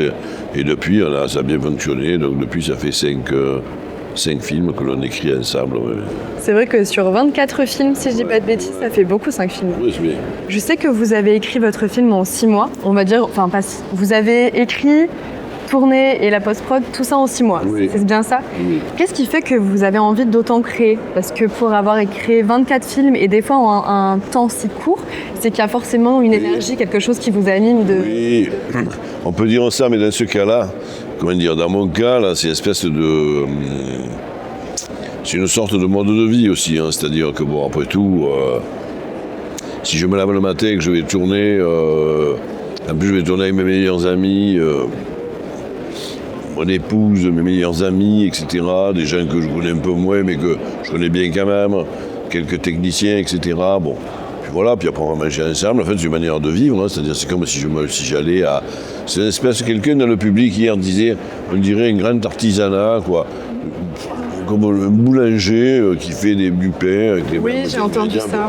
Voilà, c'est assez joli. C'est vrai que tous les matins, je me lève et je pétris la pâte, en fait la mienne, donc de pâte, hein, et la pâte de tous mes amis autour de moi, pour qu'il en sorte un pain nouveau. Voilà. Mais qui a quand même le goût du pain ancien, hein, mais bon... Avec forcément des variations. C'est pas le même jour, la température n'est pas la même, enfin bon, voilà. De toute manière, c'est par une envie pure. Voilà. Je veux dire, c'est un mode de vie, c'est comme l'air que je respire. C'est même pas une nécessité, c'est même pas une urgence. C'est qu'au fond, si je pouvais, je tournerais bien toute la journée, tous les jours, toute l'année. C'est vrai que finalement ça fait sens. Voilà. Et j'avais aussi une question parce que dans vos films, j'en ai vu 2, je vous découvre depuis très récemment, mais dans les 2 que j'ai vus, et La fête continue et La pie voleuse, je vois que la musique a vraiment une place très présente. J'ai l'impression qu'elle est au service du personnage un petit peu qui anime le film. Dans La fête continue, j'ai remarqué qu'il y avait vraiment un ton lyrique assez merveilleux, assez tragique, qui servait les personnages dans leur espoir. Et dans La pie voleuse, il y avait cette musique classique, ce piano avec élégance et délicatesse. Est-ce que c'est voulu que la musique et le personnage soient, comment dire, en coopération comme ça, ou est-ce que c'est un pur hasard? Non, je crois que... En tout cas, c'est surtout vrai sur ces 2 films-là. D'accord. Et pas forcément sur les films précédents. Et sur ces 2 films-là, il y a quelque chose qui a changé un petit peu. C'est vrai que le rapport que j'ai avec Michel Pétrosian, parce que c'est lié aux individus que l'on rencontre aussi. Michel Pétrosian, c'est le compositeur. Et le rapport que j'ai avec lui, de confiance, d'amitié, tout simplement, on est bien quand on travaille ensemble, quoi. Voilà, c'est agréable. Donc, m'a fait effectivement avancer le montage en même temps que lui. C'est-à-dire, il fait de la musique pendant que nous montons le film. Et donc, il y a des allers-retours sans arrêt. Il m'envoie des maquettes, bien sûr, mais il m'envoie des maquettes que j'utilise dans le montage, que parfois je renvoie, parfois j'accepte. Après, je lui envoie des images, lui-même change sa maquette. Enfin, il y a une espèce de va-et-vient. Et en général, c'est vrai, c'est pour dire un petit peu, d'une manière toujours un peu décalée, un peu étrange, c'est pour dire quand même l'état dans lequel est le personnage. Parce que c'est presque... il y a des moments dans ce dernier film où je trouve que la musique ressemble presque à la musique de film muet. Il y a quelques scènes sans dialogue où il n'y a que de la musique. Et là, si vous regardez des vieux films muets, vous apercevrez que la musique était là pour faire parler, enfin, pour ajouter presque du dialogue. C'est aussi pour dévoiler réellement l'intériorité. Oui. C'est pour rendre plus intime, peut-être avoir donné ceci au spectateur. Oui, ce que passe le personnage à ce moment-là, on peut le donner par la musique. Si effectivement, si c'est pas une scène de dialogue, s'il ne le dit pas directement, s'il ne dit pas je pense que, il peut avoir une action, il peut avoir une musique qui accompagne cette action et qui nous indique dans quel état est le personnage. Ok. Et je sais que aussi, je parle de la musique qui est assez omniprésente, mais il y a aussi Marseille qui est omniprésente dans la plupart de vos films. Pourquoi cette ville entoure beaucoup de vos films? Est-ce qu'il y a une raison ou c'est juste pour la beauté? La raison la plus évidente, c'est que j'y suis né, donc ça c'est tout à fait naturel, et voilà. Et c'est vrai que j'ai commencé donc à tourner là-bas, un premier film, il y a très longtemps maintenant, il y a 40 ans. Je ne pensais pas en tourner autant que ça et pas forcément au même endroit. Mais peu à peu, c'est devenu une espèce d'affirmation aussi un petit peu d'une théorie. Quelle théorie? Je crois que si on veut parler au monde entier, il faut parler de son village en fait. Et je crois que le monde entier est incarné dans tous les villages du monde. En fait. Je crois que, si vous voulez, c'est une dialectique entre l'universel et le particulier qui est imparable. C'est-à-dire, je pense que chaque individu concentre l'humanité entière, chaque village concentre le monde entier. Donc si on veut faire des choses les plus larges, les plus généreuses, les plus offertes au monde, il faut parler de chez soi. D'une certaine manière, bien entendu, en allant y chercher ce qu'il y a effectivement d'universel. Et pas ce qu'il y a de très très particulier. Les deux sont complètement liés. Vous voyez, c'est pas... Donc de cette manière-là, j'ai toujours dit que les sujets, les textes que j'écrivais, le film que vous avez vu hier, peut évidemment, sans changer un mot, être raconté partout dans le monde. Donc le scénario vaut pour tous. Simplement le fait d'avoir tourné là lui donne, j'allais dire, une forme particulière. Et nous existons dans des formes particulières. Pourtant, nous nous ressemblons tous, nous sommes tous les mêmes. Merci pour cette réponse que je trouve très belle. J'avais aussi une autre petite question, parce que je sais que vous avez, une manière de travailler très familiale. Vous tournez avec les mêmes équipes, souvent à Marseille du coup. Comment on pourrait faire pour travailler avec vous? Est-ce qu'il faut forcément être de Marseille Non. Rejoindre cette famille? Non, pas forcément. D'Aroussin, par exemple, et de Courbevoie, tout près de Paris. Il y a des exceptions. Grégoire le Prince-Seringuet, parisien aussi, Robinson Stevenin aussi, donc dans les plus jeunes. C'est surtout Ariane et Gérard, mais Ariane et Gérard sont des amis, Marius et Jeannette, donc sont des amis d'enfance en fait. On se connaît depuis toujours. Non, il ne faut pas... Non, le fait est que, comme dans une troupe, j'allais dire, il y a des vieux, des jeunes, des garçons, des filles. Bon, tant qu'il y en a, grosso modo, comme je n'ai jamais renvoyé personne, tant qu'il n'y en a pas un qui est renvoyé, il n'y a pas de place. C'est la famille, elle se construit. Pas de place. Donc c'est vrai que là, il y a eu par exemple donc, la disparition, j'en ai parlé un peu hier, de Jacques Boudet, qui était de Montpellier, et qui était une immense amie. J'ai fait 20 films avec lui, enfin, je ne m'en souviens plus. Il jouait toujours le personnage du vieux dans tous mes films, parce qu'il avait 20 ans de plus que nous. J'allais dire, aujourd'hui, dans la troupe, j'ai pas de vieux. Il va falloir que je trouve un vieux. C'est super. Si jamais il y a des personnes qui veulent... Là, c'est un appel. Je cherche dans ma troupe quelqu'un pour jouer les vieux monsieur. Je n'en ai pas. J'ai des vieilles dames, d'ailleurs, mais j'ai pas de vieux monsieur. Et Marie-Lou, la jeune fille qui est venue pour la première fois travailler avec moi dans ce film, qui est de Narbonne, est venue aussi parce que, d'abord, évidemment, parce que je la connaissais, bien sûr, par ailleurs. Je l'avais vu jouer, etc. Mais elle est venue aussi parce que quelqu'un d'autre a fait des fictions aussi. Oui. Voilà, c'est-à-dire que c'est souvent ça. C'est-à-dire que quelqu'un n'est pas là, ou est sur un autre film, ou est malade, ou est décédé, hélas, parce que c'est le cas de Jacques. Et là, il y a une possibilité d'entrer. Je parle pour des rôles importants, bien sûr. Sur des rôles plus secondaires, chaque année, encore que on a mis en place un système, y compris de recherche de figuration et tout ça, on a nos listes. Moi, j'ai mes listes de figurants avec des gens que je connais très très très bien, qui ont fait 7-8 films avec moi, les figurants. Ça aussi, ça continue dans le temps. Oui. Je vais déjà devoir vous poser mon avant-dernière question. Oui. Hier, je vous ai entendu dire qu'il y a un fil en équilibre entre émotion et intelligence, et qu'on attend des films d'avoir deux qualités, nous émouvoir et ne pas nous rendre idiots. Et comment vous arrivez à trouver cette justesse-là ? Non, c'est difficile parce que je pense qu'il faut sans cesse avoir cette considération à l'esprit comme un impératif, une règle à respecter, comme une règle morale presque, j'allais dire, qui doit guider notre action dans le cinéma. Il faut y penser. Mais il n'y a pas une règle technique. C'est-à-dire, il faut essayer d'arriver à cela. Mais on n'y arrive pas toujours. Parfois, on tombe d'un côté ou de l'autre. On est un peu plus du côté de l'intelligence, du froid, pour parler comme ça, ou un peu plus du côté de l'émotion, un peu trop parfois, donc du chaud. C'est vrai que ça se mesure à chaque plan, quoi. Je fais un plan et il faut penser à ça, comment le plan va être lu, et donc à quel moment on l'arrête, à quel moment on serre un peu plus ou pas, des choses comme ça. Bon. Et après, ça se décide évidemment au montage, avec tout le matériau qu'on a. Là aussi, on dit, bon, est-ce qu'on insiste ? Est-ce que c'est tout bête, hein, parce que deux personnes qui se séparent, ils ne veulent plus jamais se voir. Et le spectateur sait qu'ils ne vont plus jamais se voir. J'allais dire bizarrement, dans ces cas-là, les Américains font 8 ou 10 chant contre chant. D'accord. Avec de la musique. Voilà. Et le public du monde entier pleure. Les Français sérieux, rébarbatifs, intello, font juste un échange de regards. Et c'est idiot parce que personne ne pleure. On n'a pas le temps de s'émouvoir. On voit juste que les gens se séparent. Ben moi, je fais 5 chants contre chant. Je joue entre la position américaine et entre la position française, on va dire. Pour terminer, on a toujours une question dans The Cinema Show. C'est est-ce que vous avez des recommandations ou un coup de cœur que vous avez vu au cinéma dernièrement à nous partager ? J'ai beaucoup aimé le film de Jacques Audiard. Jacques Audiard, oui. Le dernier qui vient de sortir, j'imagine. Oui, parce que je trouve qu'il y a une vraie jubilation de cinéma, c'est-à-dire qu'à son âge, il aime encore faire du cinéma et ça se voit, ça lui plaît, quoi. C'est communicatif. Quand quelqu'un aime bien faire quelque chose, quoi qu'il fasse, nous spectateurs ou consommateurs de ce que le personnage fait, ça ajoute au plaisir. Donc je crois c'est ça que j'admire. Et j'admire aussi, au fond, la manière dont il prend à bras le corps des problèmes extrêmement contemporains. Bon. C'est vrai que le transhumanisme,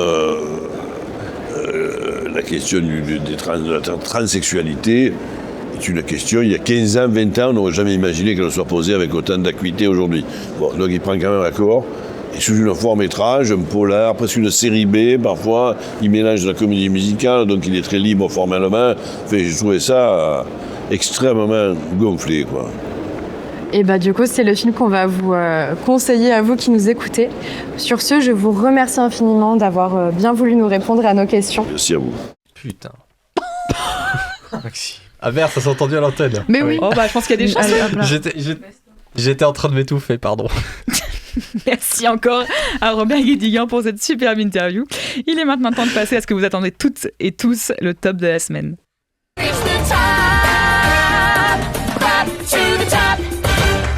On commence par le top 1 de chaque chroniqueur et chroniqueuse, puis viendra le top 3 de l'équipe TCS. Maxime, quel est ton top 1 ?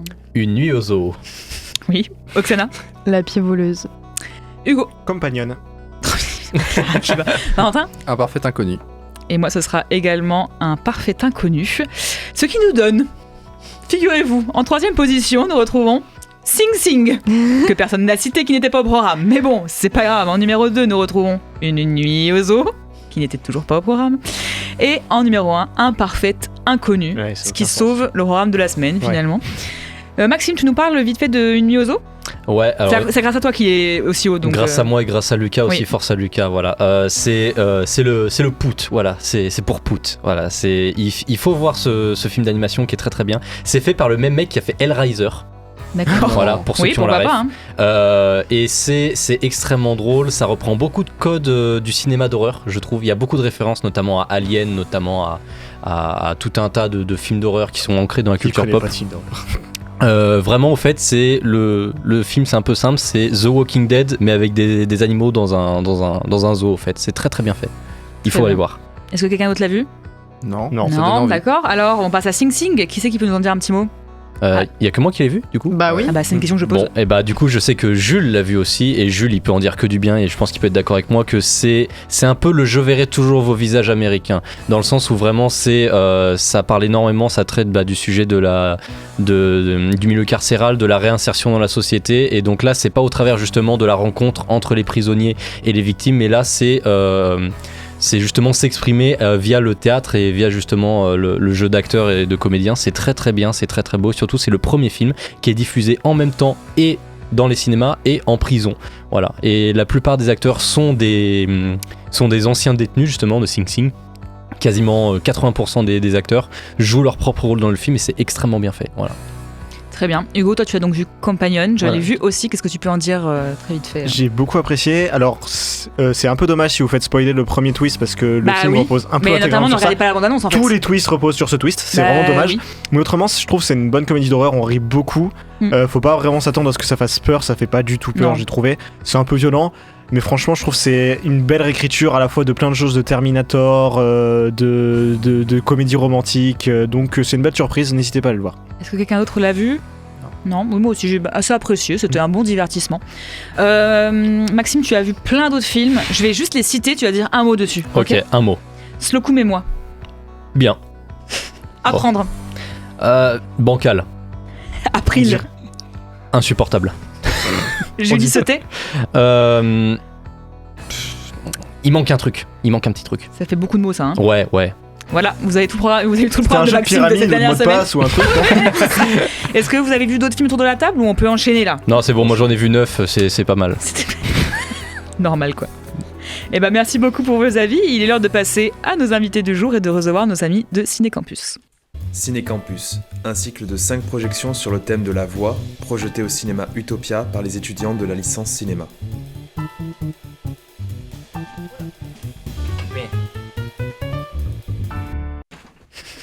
C'est le bordel en plateau. Nous recevons ce soir Inès et Jules venus nous parler de la séance qu'ils organisent dans le cadre de Ciné-Campus. Bonsoir à vous deux. Bonsoir. Et comment allez-vous? Ça va bien. Ouais, ça va. Ok, ça fait plaisir. Est-ce que vous pouvez déjà nous rappeler rapidement ce qu'est Ciné-Campus pour ceux qui atterriraient dans un cinéma chaud genre aujourd'hui? Et du coup, c'est un cycle de plusieurs séances qu'on organise après avoir eu un cours. Du coup, on a appréhendé cette méthode d'organisation de séances avec du coup des événements à chaque séance. Et là, cette fois, du coup, c'est un cycle autour de la voix. Très bien. Et du coup, notre séance, nous, elle va avoir lieu lundi prochain à 20h à l'Utopia. Et on va présenter le film La leçon de piano, qui sera introduit musicalement avec au piano Pierre Brisset, qui est un étudiant de Paul Valéry. D'accord. Et qui va nous interpréter un morceau du film. Wow. On aura donc la chance de voir la leçon de piano une nouvelle fois ou de le découvrir pour les heureux au cinéma. Et on aura ensuite l'intervention et un échange avec le public et avec Adrien Fontano, qui est un enseignant-chercheur qui a enseigné sur Jane Campion. Ouais. Il a eu un cours dessus. Ouais. Une séance bien complète quand même. Hein. C'est ça. Ça va être très intéressant. Est-ce que vous pouvez nous expliquer pourquoi vous avez choisi ce film particulièrement? Eh ben déjà, le thème principal du coup de Ciné-Campus pour cette année, c'est la voix. Et on voulait exploiter un nouvel aspect. Du moins la non-voix, la communication, on va dire, non-verbale par justement un autre intermédiaire qui est en l'occurrence le piano dans le film. Je trouve que c'est un très bon argument. Voilà. Et on l'a dit, c'est une séance qui est assez fournie, il y a beaucoup de choses qui vont se passer. Est-ce que vous avez eu des difficultés à l'organiser? Comment ça s'est passé finalement? Non. Ou alors tout a coulé de source, peut-être, vous pouvez dire ça aussi. Honnêtement, ça allait. Ça allait. Ouais. Après, c'est sûr qu'il y a eu quand même quelques petits trucs à organiser. Et c'est vrai qu'amener un piano jusqu'à un cinéma, même un petit piano, ça demande quand même de l'organisation. Donc là-dessus, c'était un petit défi. On a quand même un piano droit, qu'on a dû transporter. C'était un peu le bordel, mais ça va être mais joli. Sinon, oui, ça va être vraiment sympa pour le coup. Parfait. Et donc, on rappelle quand et où aura lieu la séance précisément pour ceux qui ne connaîtraient pas trop Montpellier, par exemple. Au cinéma l'Utopia, près de la fac Paul Valéry. Oui. Suffit de prendre la ligne 1 direction Mosson et vous arrêtez à l'arrêt Saint-Éloy. C'est beau cette explication. C'est parfait. Et Voilà. rappelez-nous la date. C'est le 10 février à 20h. Très bien. Et combien ça coûte? Parce que les sous-sous, c'est important. Ouais, Oui. mais du coup, ça sera. Ouais. C'est les sous-sous dans la poche. C'est un peu ça. C'est les prix habituels, donc c'est 6,50 € la place normale et puis 4 € pour les étudiants. Ok, très bien. Et où est-ce qu'on peut retrouver toutes les... Si on est comme moi, tête en l'air et qu'on oublie les choses, où est-ce qu'on retrouve les infos de la projection? Et ben, il y a les réseaux, par exemple, Instagram et Facebook. Voilà, il me semble. Ouais, sur le compte du coup. Oui, c'est ça. Oui, vous avez un compte spécifique, Ciné-Campus. Pardon, j'ai oublié. Ok, parfait. J'imagine sur le site de la fac aussi, c'est recensé. Oui. Et il y a aussi, après sur l'université même, vous pourrez retrouver, on a à la bibliothèque universitaire, il y a une table. La bibliotrium, bien sûr. C'est ça. C'est ça. Pour et plein d'affiches approfondir. aussi, si jamais, plein d'affiches sur campus. Ça peut attirer des gens. C'est ça.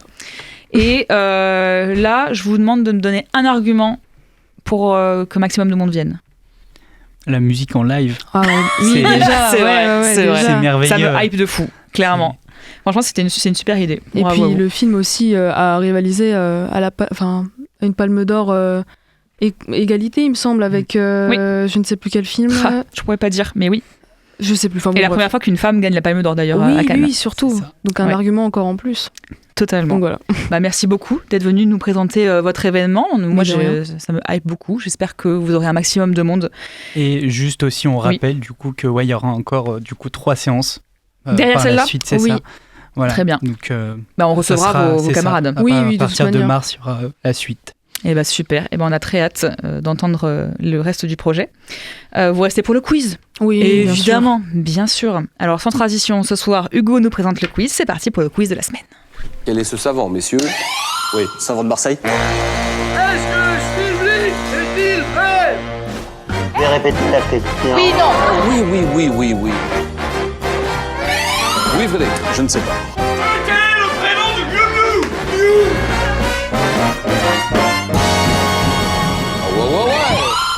Et bonsoir. Et bonsoir. Alors, cette semaine, nous avons donc non pas 2, mais 3 équipes. D'abord, une équipe composée de Valentin et Marie. Valentin, chef d'équipe. Maxime et Oksana. Maxime, chef d'équipe. Et vous, Julie Inès, vous n'avez pas de chef d'équipe exceptionnellement parce que vous êtes là en tant que Ciné-Campus. Sachant que Ciné-Campus n'a jamais gagné un quiz. Calme-toi, parce qu'il pourrait nous surprendre. Parce que toi, tu gagnes pas non plus. Oui, c'est vrai. Bon, vous avez l'habitude. C'est dans le titre. Vous devinez le titre de ce quiz. Ah putain, c'est vrai, on n'a pas réfléchi. Et oui, qui contient un jeu Attendez, de c'est mots. quoi les films? Il peut y avoir Un parfait inconnu, le jardin zen et la pie voleuse. Un parfait quiz. Le quiz zen. Un quiz inconnu. Moi, je pense la pie. Ou alors. Trop facile, un quiz inconnu. Un quiz zen. C'était notre idée, ça. C'était quoi le Alors, troisième film? Moi, La j'ai pie envie et de le... tenter, voleuse. mais il y a que moi qui dirait ça. C'est l'Happy Quiz. Ah, vas-y, c'est marrant. Mais c'est un jeu de mots. Mais Si t'avais vu la tête d'Hugo. Hugo, il a pas le niveau intellectuel pour faire des jeux de mots aussi qualitatifs que moi. Non, je suis au-dessus. Ouais, voilà, exactement. C'est vrai que c'est trop compliqué pour Donc, je partirais sur un quiz parfait dans ce cas-là. Bon, donc. Nous, un quiz inconnu. Un quiz inconnu. Le quiz zen. Le quiz zen. Un parfait quiz du coup. C'était le quiz voleur. Désolé. Allez, d'accord. Ouais, carrément, c'est même pas le titre du film remboursé au fait. Musique de film, dans quel film entend-on cette musique? Off the Line. Non. Nosferatu? Non. C'est un film avec un acteur qui joue dans un parfait inconnu mais qui n'est pas le rôle principal. L'illusionniste. Pardon Valentin, tu as dit quoi? L'illusionniste. L'illusionniste, non c'est pas ça. C'est un film récent, un film Netflix. Est-ce que c'est Manque? Non. Il y a eu quoi sur Netflix? Glass Onion? Glass Onion, Maxime, Wow. tout à fait. Avec Edward Norton. J'ai même pas vu Je le me film. rappelais même pas qu'il y avait Edward Norton dans le film. Oui, il joue le faux Elon Musk. Putain. En or ou en bois, retrouvez des vraies infos parmi ces propositions. Chris Evans rejoint le casting du prochain Godzilla X Kong. Non. J'aurais dit en or. Nous on dit en bois. En bois. Mais... En bois. Ok. C'est un point chacun parce que c'était effectivement en bois. Ah oui, ok. Ouais. M'écoute jamais, en fait. Faut pas m'écouter, en fait. Et par contre, rien à voir, mais Dan Stevens pourrait revenir dans cette suite réalisée par Grant Sputter. Ça fait combien du coup là? Ça fait 1 pour Valentin et Marie, 2 pour Maxime et Oksana et 1 pour Ciné Campus. Netflix cherche à adapter l'histoire de Gisèle Pellico. En or. J'espère pas. En or. Alors j'ai pas vu l'info passer. En bois, pitié. Mais Non, faux, en bois. Mais j'aimerais dire que c'est faux. En bois et en or. En or. C'était En tout cas, en or, c'est- ça fait Oh un point en là plus pour Ciné Campus. On est là pour réhabiliter Ciné-Campus. Merde, c'est ça. Ça fait donc deux franchement, pour ils vont nous mettre Ciné une raclée, ça va être vite cette histoire. C'est juste, je perds en l'humanité, moi, avec cette information. Ah oui, bien sûr, mais c'est horrible. Hein. C'est la vice-présidente des contenus en France de la plateforme, Pauline Dauvin, qui l'a évoqué cette semaine au micro de France Info. Oh là là. Après, ça peut donner des bons films, parce que tu vois, par exemple, ça peut donner Le Consentement, mais. Oh, ta gueule. Oui, mais ça base d'un livre, Ouais. tu vois, il y a un truc là, c'est. Enfin, Mais là, c'est trop bancal, ça, Ouais. c'est explosif. C'est trop tôt, surtout. Juste, c'est pas les news, hein, Oui. c'est vraiment le quiz maintenant. c'est ça. Il est pas intéressant ton quiz. Juste, dernier en or ou en bois, le chien qui va jouer Crypto dans Superman avait passé sans succès le casting de la série DC Titan pour le même rôle. Oh, Non mais putain, mais c'est des news que pour toi ça. En or pour nous. En or, Bon, en or. en or, En or. en or. Personne n'a le point, c'était en bois puisque Ah. Crypto il a été fait en CGI dans Superman. Oh, on est con. Oh là là. C'est vrai que c'était pas logique qu'ils aient pris un vrai chien, mais. Il y a que toi Oui, pour... bah, alors, il est fait en CGI mais basé sur le chien de James Gunn. Il y a que toi pour voir ces Oh, films à la c'est con. mignon. Alors, ta gueule, et déjà, ensuite, et qui a dit j'adore le public américain parce qu'ils vont regarder ça comme ils ont regardé The Greatest Showman, dans le sens où ils vont entendre ces chansons pour la toute première James fois. Mangold. Non. Timothée Donc, Chalamet. Non plus. Donc pour eux, ces chansons Edward seront, Norton. non plus, seront à jamais associées au Robin moment du film. Williams. Non. Mais presque. James Gunn. Robbie Williams. Non plus. Presque. Et je C'est pense qui que qui a c'est très réalisé fort. Et j'aime le fait qu'en dehors des États-Unis, on donne un nouveau contexte à des chansons C'est que qui les qui a gens réalisé connaissent ce déjà. film Mais aux États-Unis, c'est vraiment excitant de savoir qu'ils vont entendre ça pour la première fois dans le film. Juste, est-ce que c'est le réalisateur de A Better Man? Oui. Oui, Ah, je sais plus Bon si bah, c'est- en vrai, je te l'accorde. Je te l'accorde. C'est merci. Michael Gracie, effectivement. On l'a Ah dit. voilà, je connaissais pas trop son nom. Effectivement, Michael Gracie à propos de Better Man et de sa potentielle absence de succès aux US puisqu'il marche pas du tout là-bas. Alors, Oh, quiz ouais. spécial cette semaine. Alors, je vais faire l'AS Saint-Etienne au cinéma avant de me rendre compte que ça existait pas. Du coup, quiz spécial, les biopics musicaux de cons qui sont là que pour gratter des Oscars et permettre aux acteurs de se faire mousser. Un titre un poil long, donc au final, on va raccourcir les biopics musicaux. D'accord. Qui c'est celui-là? Je vous donne le nom d'un personnage, vous devez retrouver dans quel film il est, le colonel Parker. Elvis. Elvis, bonne réponse. Wow, ça allait tellement vite. Ça fait donc 3 pour Ciné Campus, Mais 2 c'est- pour c'est Maxime un et cou- Oksana c'est un et 2 quiz pour pour lui, Valentin là. et Marie. C'est un quiz pour Jules. Une bande-annonce, un film, de quel film est tirée cette bande-annonce? Rocketman. Non plus. Non, Bohemian Rhapsody. non, Elvis. Hello. non. Hi. Welcome. Pas Jonathan du tout. Larson. Un film. Tic Tac Boom. Tic Tac Boom. Tic Tic Boom, effectivement, Tic, tic, je oh là compte là. là, je l'ai entendu ici en premier. Nul. Hop, Ciné Campus est à 4, Maxime et Oksana sont à 2, et Valentin et Marie sont à 2. Bon, ça va. Résumé raté. Je vous résume un film, mais je suis très mauvais, je suis vraiment désolé. Alors, ce film raconte l'histoire d'un groupe. Alors, comme tous les groupes au début, ils sont pas connus. Bohemian Bohemian Rhapsody. Oui. Alors, je l'ai entendu d'abord Maxime quand Ah même. oui, c'était clairement lui en premier. Oui, donc comme tous les groupes, ils sont pas connus, mais heureusement le chanteur a un génie. En plus de chanter, il était pharaon égyptien et il a des connaissances en hacking. Même que dans les années 80, il s'est mis à ressembler à Mario. Sauf qu'à un moment, le groupe se sépare et heureusement, ils se réconcilient avant de donner un concert. Ah bah non, ça s'est jamais arrivé. Bon, ce film ment autant qu'un ministre macroniste, mais c'est pas grave parce qu'à la fin, ils sont champions. Il a de belles dents aussi. Oui. Le jeu des synonymes, bon, je vais vous donner un titre où j'ai remplacé tous les mots par des synonymes. À vous de retrouver le titre original. La chanteuse qui veut mourir sur scène. Dalida. Dalida, bonne réponse. Tout simplement le film Dalida. Ah putain. La chanteuse qui veut. Oh voilà. Oui, c'était très dur. Ça Sachant que Maxime, quand tu disais que Ciné Campus avait jamais gagné, nanani, nanana, tu vois comment t'as porté la gueule ou pas? Ouais, on va écrire l'histoire. N'empêche que Ciné Campus, la semaine dernière, ils ont fait -2. Merci l'international, et là ça va aller très très vite je pense. Je vous donne le titre d'un film international. C'est un film français donc aux États-Unis, et à vous de retrouver le titre français. La vie en rose. Star is Born, pas Non. du tout. La môme. Oui, La môme, oui, Maxime, bien sûr. Je suis con. La môme avec Marion Cotillard. Ça fait donc 5 pour Ciné Campus, 4 pour Maxime et Oksana et 2 pour Valentin C'est pas et grave, Marie. Marie, hein, ça arrive à tout le monde les erreurs. Merci Sens Critique. Regarde-moi. Je vous récite. C'est vrai. Une critique négative d'un grand classique que j'ai trouvé sur Sens Critique. À vous de retrouver le film. On va encore dire que je rase sur les grands classiques, mais j'ai du mal avec ce film. Clo-Clo. Non, j'ai J'allais du mal dire. avec le jeu d'acteur, particulièrement celui de Tom Hulce. J'ai du mal avec le côté parfois grandiloquent du film, bien trop poussé à mon goût. Et surtout, j'ai du mal avec les libertés prises avec la réalité historique. Rocketman. Non. Amadeus. Amadeus, Oh. tout à fait. Ah. Amadeus de Milos Forman. J'adore ce film. Ça fait donc 5, Je suis pas 4, d'accord avec 3. le monsieur ou la dame qui parle. Oui, bon, il avait l'air un peu chafouin. Alors cette semaine, c'est pas une pas tournée, c'est une pas récompensée. À votre avis, lequel de ces comédiens n'a reçu aucune récompense pour sa prestation dans un biopic musical? Est-ce que c'est Taron Egerton dans le rôle d'Elton John, Jamie Foxx dans le rôle de Ray Charles, Austin Butler dans le rôle d'Elvis, ou Bradley Cooper dans le rôle de Leonard Bernstein? On n'a aucune foutue idée. C'est pas une question de rapidité. Pour aider Oksana ou pas du tout? Non. J'y ai pensé, mais. Est-ce que tu peux peut-être répéter les acteurs et les Taron rôles? Egerton, Jamie Foxx, Austin Nous, on dit Butler. Taron Egerton. Taron Egerton ici. Bah, nous, Non, on le pensait dernier, je suis Bradley sûr qu'il y est. Cooper. Bradley Cooper. Même si. Allez, on est copieur le premier. Je te fais confiance du coup. Et vous dites Taron Egerton? Ah mais non, t'as dit le dernier. Moi j'ai dit le dernier. Bon, choisissez vite. Allez, je te fais confiance le dernier. Le dernier, donc Bradley Cooper. Exactement. Alors, une récompense pour Jamie Foxx, une récompense pour Austin Butler, une récompense pour Taron Egerton, donc c'est Bradley Cooper qui n'en a eu aucune, donc ça fait un point en plus pour Maxime et Oksana, et un point en plus pour Ciné-Campus. Ciné-Campus est à 6, Maxime et Oksana sont à 5, Valentin et Marie sont à 3. Bon, bah, ça va. Question casting, je vous donne le casting d'un film, à vous de retrouver de quel film je parle. Jonathan Rice, Clay Stickley, Dan Bean. Bohemian Rhapsody. Non. Rocketman. Tyler Hilton. Non. Shelby Lynn, Larry Bagby, Dan John Miller, Dallas Roberts, Robert Patrick, Jennifer Jersey Goodwin. Boys. Non. Reese Witherspoon. Back to Black. Non. Joaquin Phoenix. Walk the Line. Valentin, tout à fait.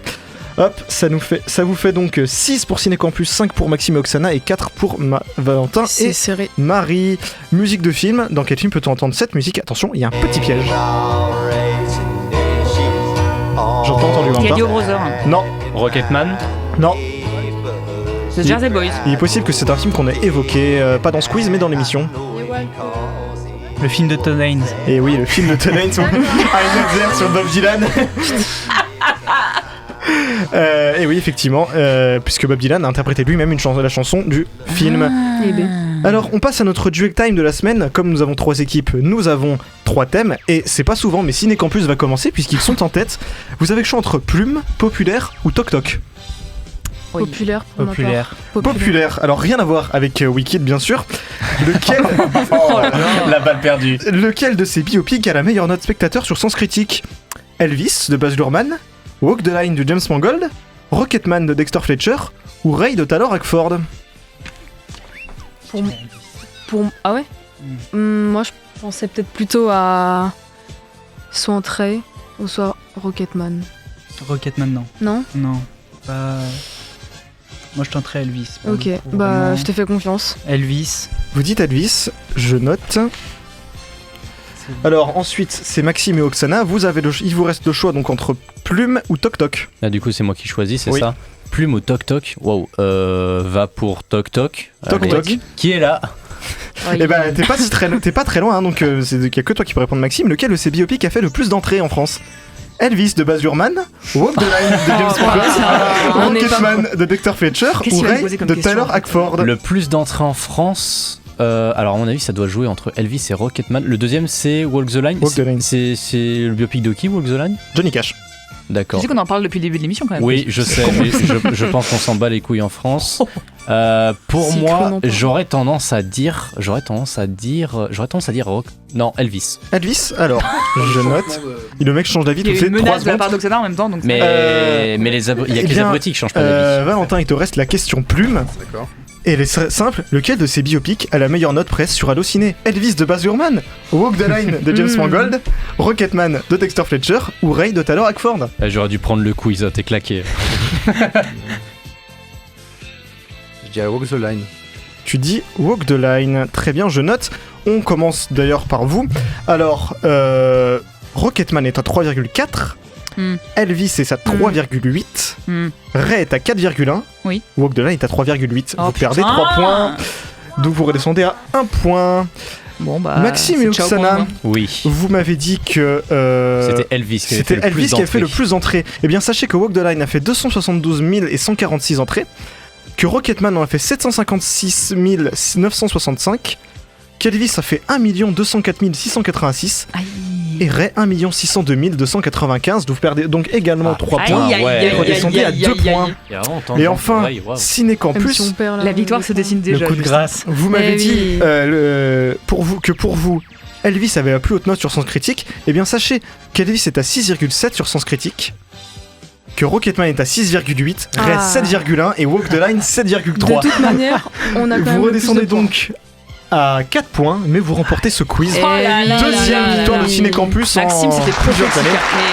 Je pense que c'est de rigueur. C'est parce que aussi on est chroniqueur à Cinéma Show. Oui, vous trichez quoi, mais bien sûr que c'est tricheur. Et d'ailleurs, vous êtes dans une très belle émission avec un très beau présentateur la semaine prochaine. Je suis pas si sûre. Je pensais qu'elle allait me faire un compliment, mais pas du tout. Mais tu es très belle présentatrice Merci. aussi, Marie, sache-le. Je te remercie, Maxime. Et c'est pour ça que les gens vont beaucoup te manquer parce qu'ils vont voir ma gueule après. Mais non, c'est pas vrai. Je pensais que c'était quelqu'un de talentueux, tout ça. Enfin, je sais plus ce que t'as dit, un truc flatteur. Je pensais que c'était quelqu'un qui allait te remplacer, genre. Aïe. Je le prends mal. On y a cru aussi. Ciné Campus, Jules et Inès, merci beaucoup et bravo. Mais de rien. Pour Merci à ce vous. magnifique quiz que vous remportez. Vous redorez le blason de Ciné Campus, on pourrait dire. Et merci Hugo pour ce quiz. On vient de conclure, on va passer tout de suite à nos recos de la semaine. C'est parti. Alors si je peux me permettre de te donner un conseil, c'est oublie que t'as aucune chance, vas-y fonce. On sait jamais, sur un malentendu ça peut marcher. Toutes les semaines, les chroniqueurs, chroniqueuses et moi-même vous faisons part d'un coup de cœur plus ou moins lié au cinéma. Donc petit tour de table. Maxime, quel est ta reco ? Les Simpsons sur Disney+. Voilà, c'est simple. original, hein. J'ai cédé à l'offre à 2€ par mois et d'ailleurs. On sent que Disney+, tu les aimes bien en ce moment. Hein. Depuis qu'au fait j'ai découvert que pour 2€ par mois, je pouvais me faire l'intégralité des Simpsons, d'American Dad, de Futurama, de Family Guy et de Bref, du coup. Oui. Et je revis au fait. C'est trop bien. Je passe mes soirées sur Disney+. Et d'ailleurs à tel point que c'est tellement bien que ma sœur du coup gratte un profil du coup maintenant. Il y a des oreilles de Mickey qui lui poussent. En fait, sa reco, c'est plus Disney+, que les Simpsons, je crois. Non, mais vraiment aller voir les Simpsons parce que je redécouvre surtout les premières saisons qui sont beaucoup moins diffusées, qui à l'époque étaient beaucoup moins diffusées, et du coup je comprends totalement pourquoi les gens trouvaient qu'il y avait beaucoup moins de satire politique qu'à l'époque dans les premières saisons, parce que les premières saisons c'est vraiment de la satire politique pure et dure et c'est très bien fait. Foncez voir ça. Très bien. Oksana, quel est ta reco ? En parlant dans le micro, c'est mieux, ouais. Oui, alors du coup c'est pas du tout pour les Montpelliérains, c'est ballot. Non mais en fait Non, et moi aussi je fais ça de temps en temps, t'inquiète. Mais parce que c'est bien, il y a une expo sur Suzanne Valadon, c'est une artiste peintre majoritairement de l'époque art moderne. Tu la mets pas dans des cases, du coup je peux pas trop décrire cette peinture, mais elle est pionnière du coup dans son art et elle a tout en fait une vie formidable qui a à découvrir, et donc l'expo elle dure 1 mois. Pompidou ou pas Pompéi, parce qu'en Pompéi il y en a plus, mais du coup pardon Pompidou, absolument, au centre Pompidou de Paris, donc c'est pour ça que c'était pas pour les Montpelliérains. Mais il y a plein de livres où on en parle du coup dans les librairies et tout ça, si vous voulez acheter des trucs sur elle, parce qu'il faut se documenter, elle est géniale, parce qu'on se souvient de son fils, mais pas d'elle, c'est Balibalo, donc changeons ça. Et puis au Pompidou, il y a un film sur sa vie, enfin voilà, donc très bien. Quand je vais à Paris, je la ferai. Et t'as changé de recommandation? Bah oui, parce qu'on m'a dit que je pouvais pas, ou alors que... Ouais, vous voulez recommander les melons, mais bon, c'est vrai que... Non, c'était pire que ça, je voulais me recommander moi, parce que je suis comédienne et que je veux du taf. Si quelqu'un passe par là, faites-moi moi j'ai jouer. juste vu la photo, j'ai même pas du tout su. Bon, d'accord. Voilà. On peut te recommander aussi, y a pas de problème. Mais je suis une super actrice, vraiment, je m'adapte, je travaille, enfin vraiment CV et tout. Bah parfait, on note aussi ça. Hugo, quel est ta reco? Moi, je me suis rendu compte que j'avais parlé beaucoup de James Gunn dans cette émission, du coup je me suis dit que j'allais en parler un peu plus et je vais expliquer pourquoi. Moi, je pense que tout est commencé quand j'ai vu The Suicide Squad pour la première fois. C'est vraiment un film que j'aime trop, je saurais même pas expliquer pourquoi je l'aime. C'est mon film doudou, et pourtant on parle d'un film où il y a un massacre toutes les 3 secondes, mais je le mets avec un plaid pour me réconforter. C'est un film qui est hyper touchant, mais je vous jure que c'est vrai, c'est hyper touchant, les personnages sont écrits d'une justesse, j'adore, c'est hyper drôle, et j'ai trop envie de le revoir. Je vais le revoir, je pense, très vite. Très bien, et Valentin, ta reco? Ma recommandation, c'est l'univers de Resident Evil, qui a été créé en 1996 par Capcom et qui a eu de nombreuses adaptations, notamment la série sur Netflix ou même les films de Paul W.S. Anderson que je ne recommande pas, à part le 2e Apocalypse que j'aime beaucoup. Des soirées nanar. Ouais, pour soirées nanar, pourquoi pas. Et en tout cas aussi, il y a eu un projet que George Romero devait faire à la base, qui était un réalisateur de films de zombies, et du coup Resident Evil vient des inspirations justement de George Romero, donc je recommande vraiment de se plonger dans cet univers qui est vraiment fou si vous aimez The Last of Us ou l'univers de The Walking Dead. Et moi, j'ai fini hier l'aîné, qui est donc le tome 2 de la saga du cycle de l'héritage, dont le tome 1 était Eragon, évidemment. Donc je recommande, j'ai lu que les 2 premiers tomes, mais je recommande tout le cycle parce que je sens que je vais tout aimer. Ne regardez pas le film par contre, ça n'en vaut pas la peine. Si vous voulez avoir une belle histoire en tête, lisez les romans, tout simplement. Voilà. Ciné Campus, si vous pouvez nous rappeler les petites infos de votre séance, très vite fait. Du coup, lundi prochain à 20h, la leçon de piano avec une introduction musicale, une rencontre avec un enseignant-chercheur spécialiste de Jane Campion. À l'Utopia. Donc restez bien après le générique. Absolument. Et notez bien toutes les infos. Et on a une petite reco bonus à l'occasion des prochaines cérémonies des Césars et des Oscars qui se tiendront respectivement les 28 février et 2 mars. Nous vous proposons notre traditionnel jeu concours des pronos. Faites vos pronostics. La personne ayant vu le plus juste concernant les récompenses se verra remettre un petit cadeau. Toutes les modalités de participation sont à retrouver sur notre compte Instagram @TheCinemaShow. Alors foncez. Merci du conseil. L'émission touche à sa fin. Merci à mes superbes chroniqueurs et chroniqueuses de m'avoir accompagné pendant cette émission. Merci à Maxime, Hugo, Oksana et Valentin d'avoir livré leurs avis sur l'actualité du cinéma de cette semaine.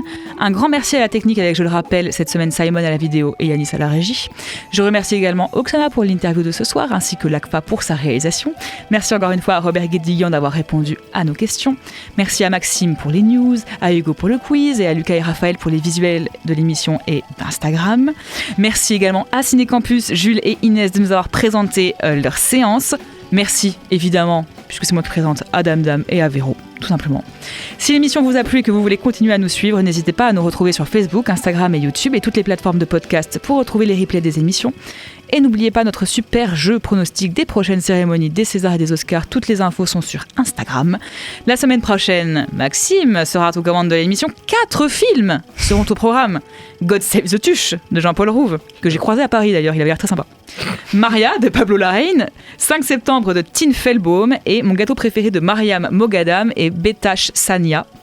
Pour conclure cette émission, je vous propose d'écouter l'un des plus beaux duos de Bob Dylan interprété avec Joan Baez, Blowing in the Wind.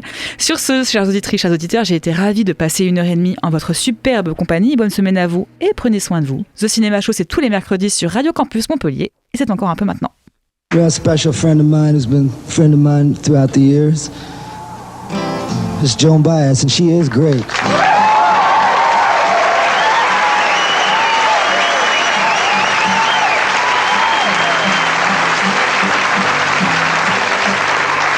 We want to dedicate this to all the people in Hibbing in Minnesota.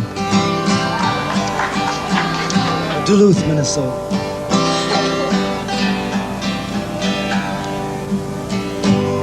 How many roads must a man walk down before you call every man? How many seas must the white dove sail before she sleeps in the sand?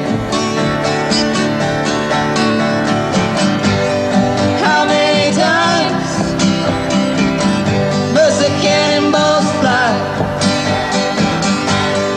before they fall ever bend? The answer, my friend, is blowing in the wind. The answer is blowing in the wind. How many years can a mountain exist before it's washed to the sea? How many years can some people exist before they're allowed to be free? How many times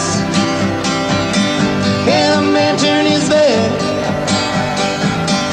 and pretend that he just doesn't see? The answer, my friend, is blowing